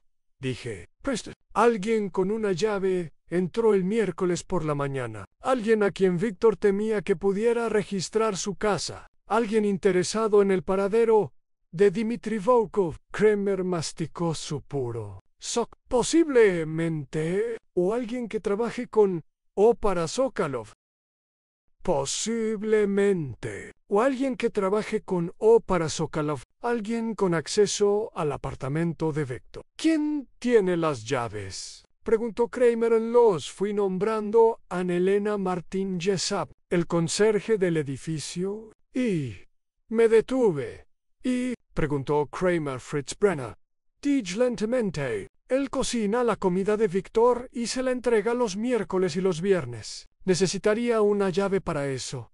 A la expresión de Wolf no cambió, pero vi un destello en sus ojos. Fritz ha trabajado para mí durante 23 años. Su integridad es absoluta. No estoy diciendo que Fritz esté involucrado, pero alguien con acceso. Hay otra persona con acceso, interrumpió Wolf. Alguien a quien todavía no hemos tenido en cuenta. OMS. Arthur Pemberton. El nombre quedó suspendido en el aire. ¿El benefactor? Preguntó Kramer. ¿Por qué iba a...? Consideren los hechos, dijo Wolf, adoptando el tono que reconocí como su voz de conferenciante. Arthur Pemberton ha sido amigo de Victor durante 20 años. Su fundación paga el salario de Martin Jessup, lo que le otorga a Pemberton influencia sobre la agenda y las actividades de Victor. Su difunta esposa, Irene, era violinista de la orquesta y, según todos los testimonios, era muy cercana a Victor. Pemberton describió a Victor como insustituible, tanto como director como amigo. Eso no es prueba de nada, excepto de amistad. No, pero consideremos la arquitectura emocional. Un hombre cuya esposa murió hace 3 años. Un hombre que describe a Victor Markova en términos que sugieren un vínculo más profundo que la mera admiración profesional. Un hombre que podría sentirse amenazado por la devoción de Victor hacia su prima. Una devoción que evoca la lealtad familiar y desvía la atención del propio Pemberton. ¿Estás diciendo que Pemberton estaba celoso? Afirmo que los celos se encuentran entre las motivaciones humanas más poderosas. Más poderosos que la codicia, más peligrosos que la ira. Los celos no requieren justificación racional, solo requieren una traición percibida. Kramer negó con la cabeza. Esto es demasiado especulativo, incluso para ti. Pasemos entonces de la especulación a la investigación. Archie, ayer visitaste a Pemberton. Describe su comportamiento. Recordé. Estaba molesto. Le temblaban las manos. Tenía los ojos rojos, como si hubiera estado llorando. Dijo que Victor era irreemplazable. Sus palabras exactas: Victor es insustituible, no solo como director de orquesta, sino como amigo. Y dijo, Nueva York necesita a Victor Markova. Necesidad, repitió Wolf. Una elección de palabras interesante. No decir, sino necesidades. Necesidad sugiere dependencia, y cuando la necesidad de uno se ve amenazada. Sonó el teléfono del apartamento. Todos nos giramos. El teléfono estaba sobre el escritorio de Victor sonando insistentemente. Kramer asintió a uno de sus detectives, quien lo cogió. ¿Hola? Sí. Esta es la residencia de Victor Markova. Quayanese. El detective palideció. Le tendió el teléfono a Kramer. Es Victor Markova. La sala estalló en júbilo. Kramer agarró el teléfono. Soy el inspector Kramer de la policía de Nueva York. Señor Markova, ¿dónde está? Llave. Esta. Manténgase en la línea. Lo localizaremos. La línea se cortó. Ann Kramer colgó el teléfono de golpe. Colgó. Dijo que estaba a salvo, que no podía hablar, que necesitaba hablar con Nero Wolfe. Dio una dirección: An 141 West 84th Street, apartamento 6FA. Luego colgó un Wolf. Se volvió hacia mí. ¿Conoces esa dirección? No.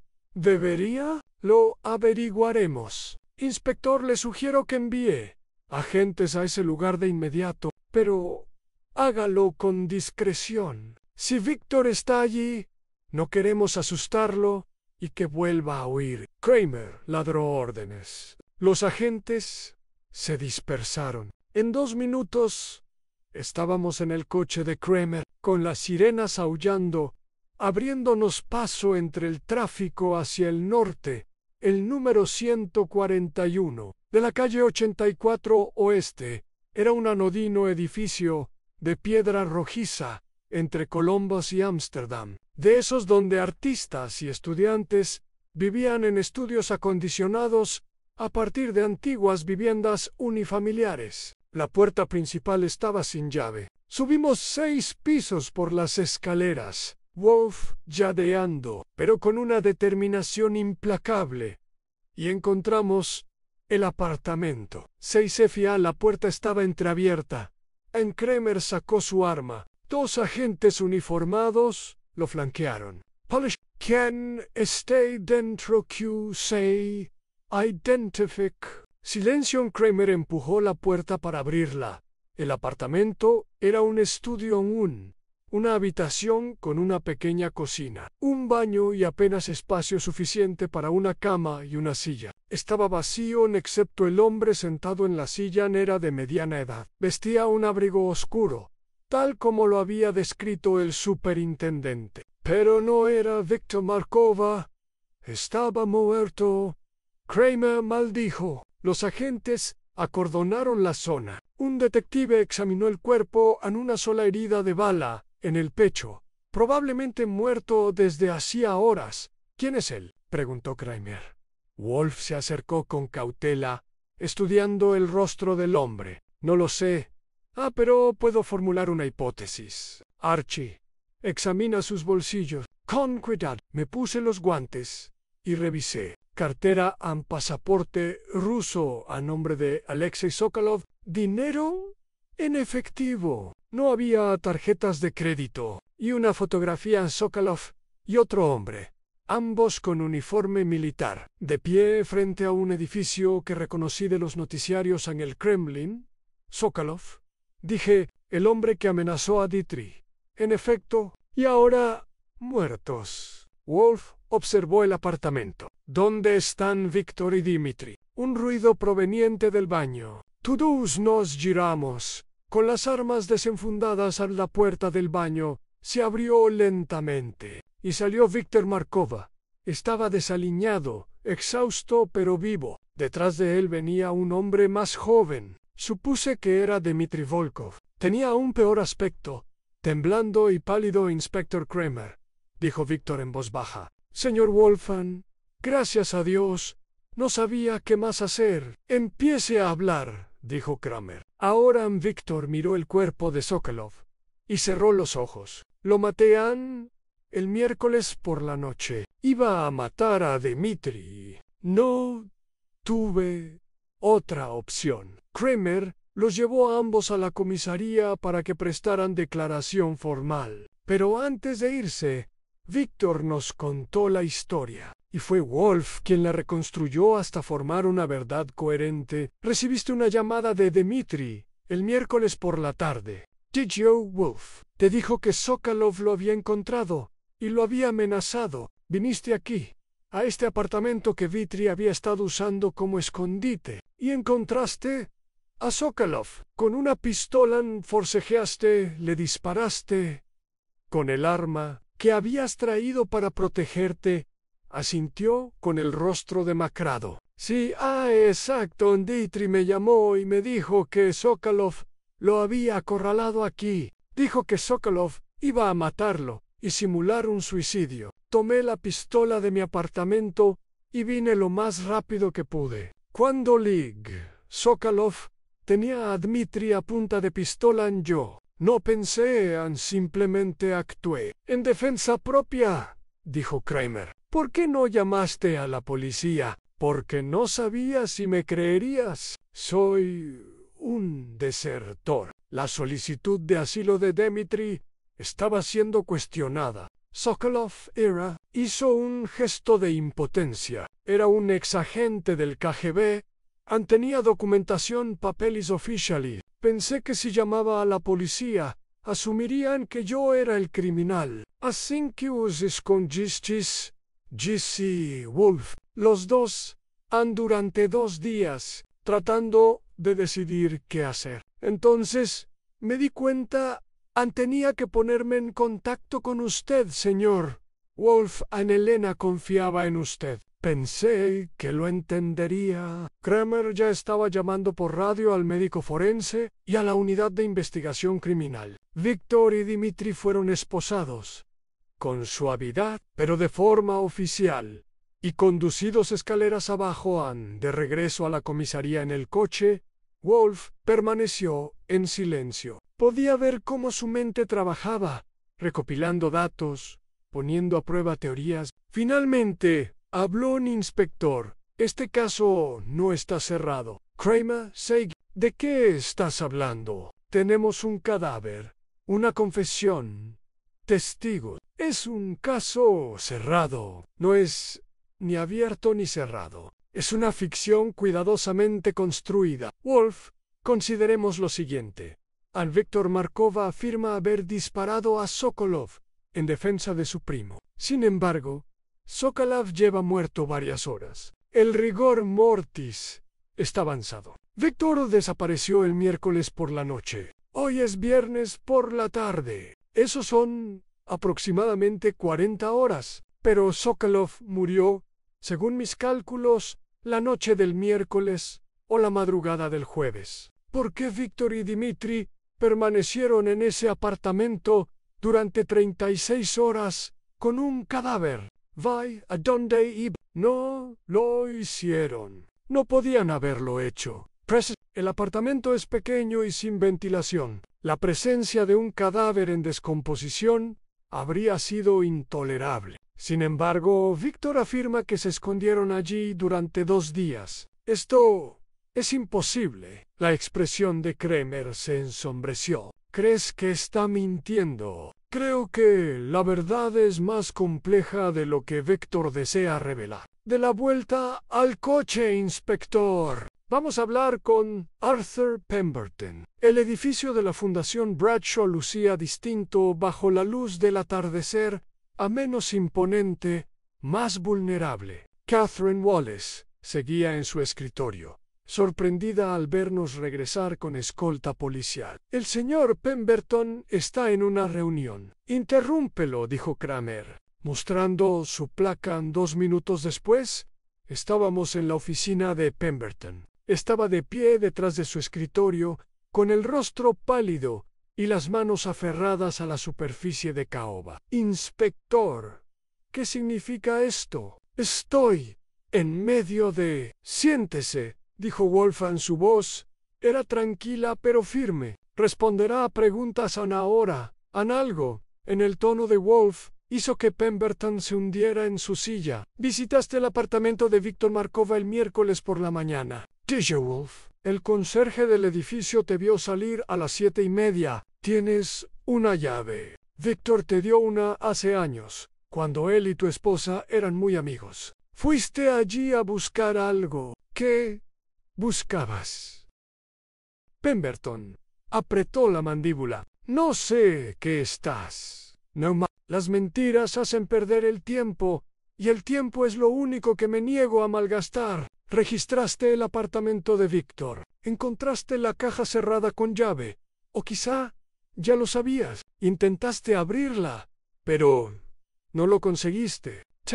Más tarde ese mismo día, Víctor recibió una llamada de Dmitri, diciéndole que Sokolov lo había encontrado. Víctor fue a ayudar a su primo, pero alguien más sabía dónde se escondía a Dmitri. Pemberton no dijo nada. Usted, continuó Wolf, Siguió a Víctor hasta ese apartamento en la calle 84. Oestan observó desde la distancia. Vio entrar a Víctor. Oyó un disparo. Y entonces, aquí es donde la verdad difiere del relato de Víctor. Usted mismo entró en el apartamento. Esto es absurdo, dijo Pemberton. Pero su voz temblaba. ¿Es cierto? Víctor Markova disparó a Alexei Sokolov en defensa de su primo. Es verdad, pero Víctor no mató a Sokolov. El médico forense confirmará lo que observé. El Sokolov recibió un disparo a quemarropa, pero el ángulo de entrada sugiere que ya estaba incapacitado cuando se produjo el disparo fatal. El primer disparo, el de Víctor, lo hirió. El segundo lo mató. La habitación estaba en absoluto silencio. Tú mataste a Sokolov, dijo Wolf. Entraste en ese apartamento, encontraste a Sokolov herido y terminaste lo que Víctor había empezado. No para proteger a Dmitri, sino para proteger a Víctor de las consecuencias de sus actos. Porque lo amabas. En el rostro de Pemberton se contrajo. Yo no. Nunca tuve la intención. Di la verdad, dijo Wolf con dulzura. Es tu único refugio ahora. Y Pemberton lo contó. Con voz quebrada y lágrimas que le recorrían el rostro, relató toda la sórdida historia. Llevaba años enamorado de Víctor. Incluso desde que su esposa vivía. Irene lo sabía y lo había aceptado con la resignada resignación de quien comprende que algunos amores son innegables, aunque no puedan corresponderse. Tras la muerte de Irene, Pemberton tuvo esperanzas, pero Víctor permaneció distante, profesional, completamente centrado en su música y en su primo. El miércoles por la mañana, Pemberton fue desesperado al apartamento de Víctor. Había notado que Víctor se distanciaba cada vez más, dedicando más energía al caso de asilo de Dmitri. Buscó alguna prueba de los sentimientos de Víctor. Encontró la caja cerrada con llave, pero no pudo abrirla. Frustrado, se marchó cuando Víctor desapareció el miércoles por la noche. Pemberton entró en pánico. Siguió pistas, hizo averiguaciones y usó sus contactos y dinero para rastrear los movimientos de Víctor. Descubrió el apartamento en la calle 84 a última hora del jueves. Fue allí. Encontró a Víctor y a Dmitri con el cuerpo de Sokolov y comprendió lo que había sucedido. Le dije a Víctor que se fuera, dijo Pemberton. Le dije que yo me encargaría, que haría desaparecer el cuerpo, que lo protegería. Pero se negó. Dijo que no iba a dejar que me destruyera por él. Discutimos. Finalmente accedió a permanecer oculto mientras yo decidía qué hacer. ¿Y Sokolov?, preguntó Kramer. Ya estaba muerto cuando llegué. Víctor le había disparado un tiro al pecho, en defensa propia, tal como dijo Víctor. Pero yo, traigo saliva. Moví el cuerpo. Lo coloqué de forma que pareciera más claramente defensa propia. Pensé que estaba ayudando. Usted obstruyó la justicia, dijo Kramer tajantemente.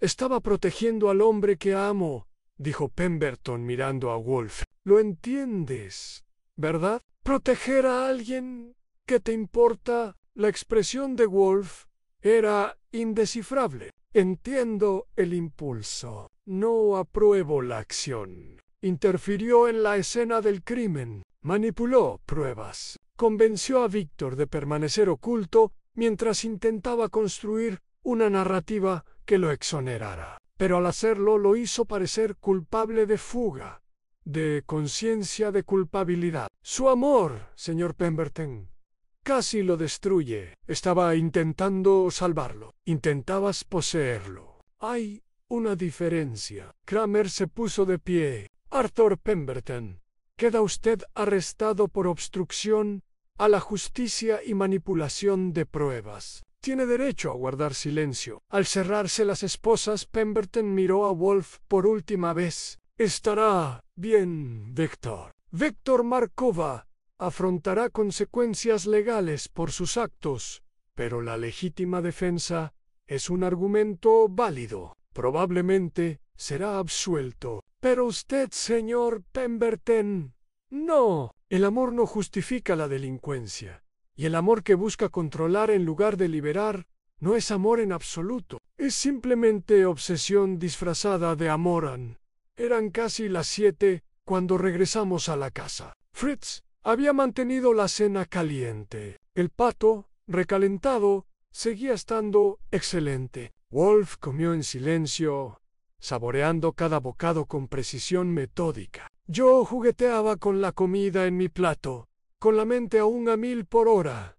¿Víctor estará bien? Pregunté finalmente en sí. Las pruebas respaldan la legítima defensa. El testimonio de Dmitri corroborará la versión. El historial de Sokolov en la KGB, sus amenazas contra Dmitri. Todo ello apoya la afirmación de Víctor de que actuó para proteger a su primo. Se enfrentará a cargos, pero serán desestimados, y Pemberton afrontará las consecuencias. Como Deep-Sith manipuló la escena del crimen, obstruyó una investigación y obligó a Víctor a esconderse. Su amor se convirtió en una jaula, y las jaulas, por muy doradas que sean, siguen siendo prisiones. ¿Sobrevivirá la orquesta? Las orquestas siempre sobreviven. Son más grandes que cualquier director, que cualquier mecena. La música perdura incluso cuando los músicos tienen defectos. Wolf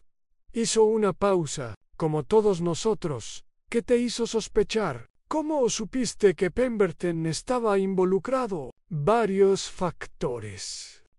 La cronología, la versión de Víctor de haberse escondido con un cadáver durante 36 horas, era insostenible. Segundo, el análisis emocional. El dolor de Pemberton no era el de un amigo, sino el de un amante. Tercero, la caja cerrada con llave. Víctor la protegió no de intrusiones casuales, sino de alguien en concreto, al alguien que podría registrar su apartamento, alguien con una llave, alguien cuyo interés era personal, no profesional, y la visita del miércoles por la mañana, Pemberton buscaba pruebas de los sentimientos de Víctor. Al no encontrar ninguna, o no poder acceder a lo que encontraba, su desesperación aumentaba. Cuando Víctor desapareció, la reacción de Pemberton no fue confiar en la policía, ni siquiera en mí al principio, sino actuar unilateralmente. ¿Control disfrazado de protección?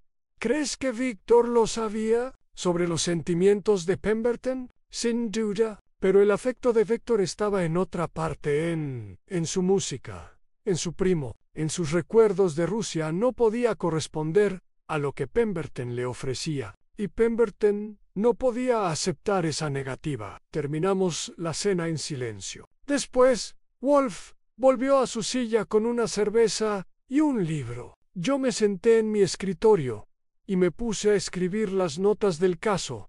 Para el expediente, Elena Markova llamó a las 8. Señor Goodwin, me enteré. Victor está a salvo. Gracias a Dios.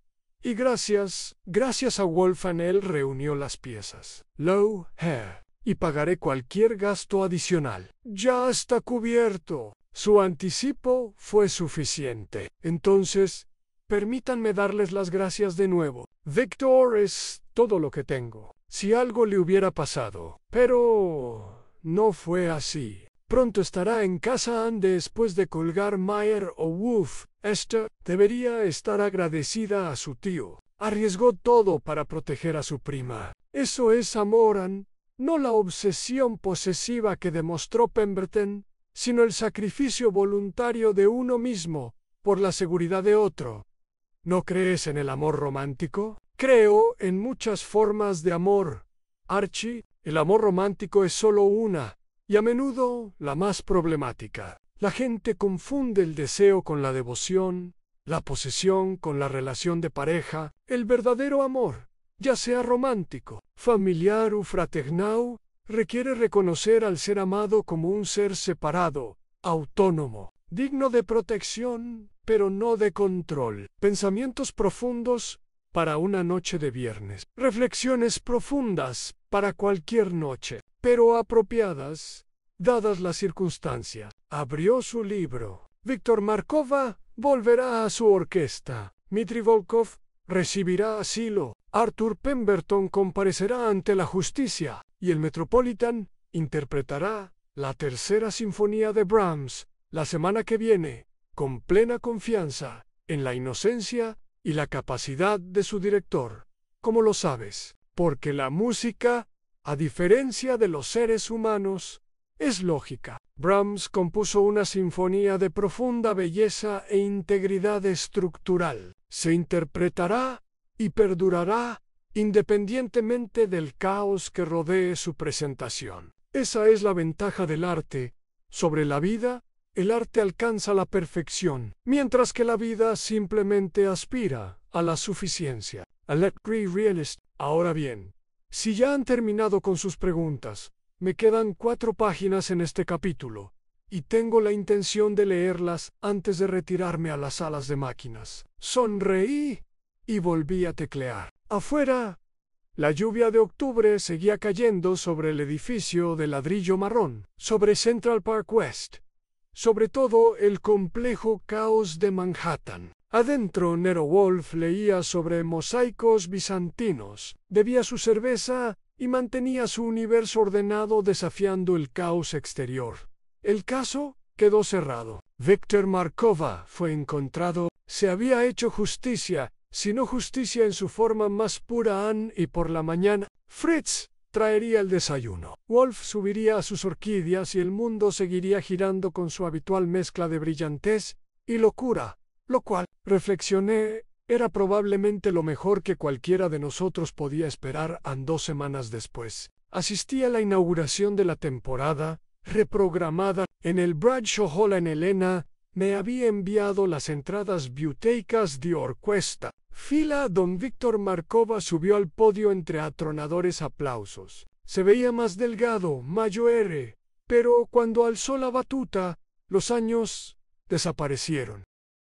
La tercera sinfonía de Brahms surgió como una confesión melancólica, bella, sincera. El segundo movimiento, ese pasaje sobre la respiración, fue perfecto. La orquesta respiró al unísono, y el público respiró con ellos al terminar. La sala estalló en aplausos. Víctor hizo una reverencia, señaló a la orquesta e hizo otra reverencia. Tenía el rostro bañado en lágrimas. Pensé en lo que había dicho Wolfgang sobre la música que perdura, sobre el amor que requiere sacrificio en lugar de posesión, sobre la diferencia entre deseo y devoción.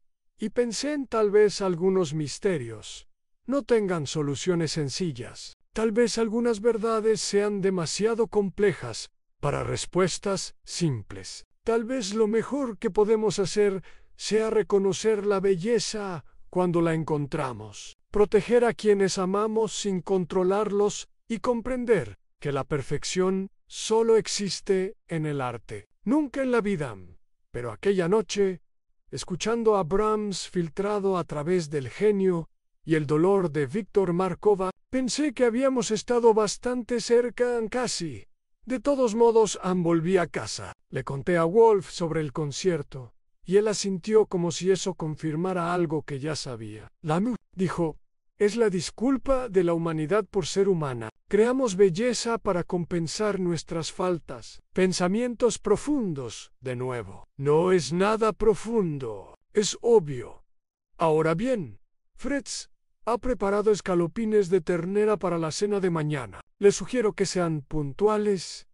Siempre lo soy. No, dijo Wolf, volviendo a su libro. Siempre llegas 17 minutos tarde. Pero he aprendido a aceptarlo. Como he aprendido a aceptar todas las pequeñas irritaciones de la humanidad, sonreí y subí las escaleras, pensando en directores de orquesta y primos, obsesión y sacrificio, y en la extraña y obstinada resistencia de la verdad. Otro caso cerrado, otro misterio resuelto, otra noche en la casa de piedra rojiza de Nero Wolfe, donde prevaleció el orden y la justicia, aunque imperfecta, finalmente triunfó.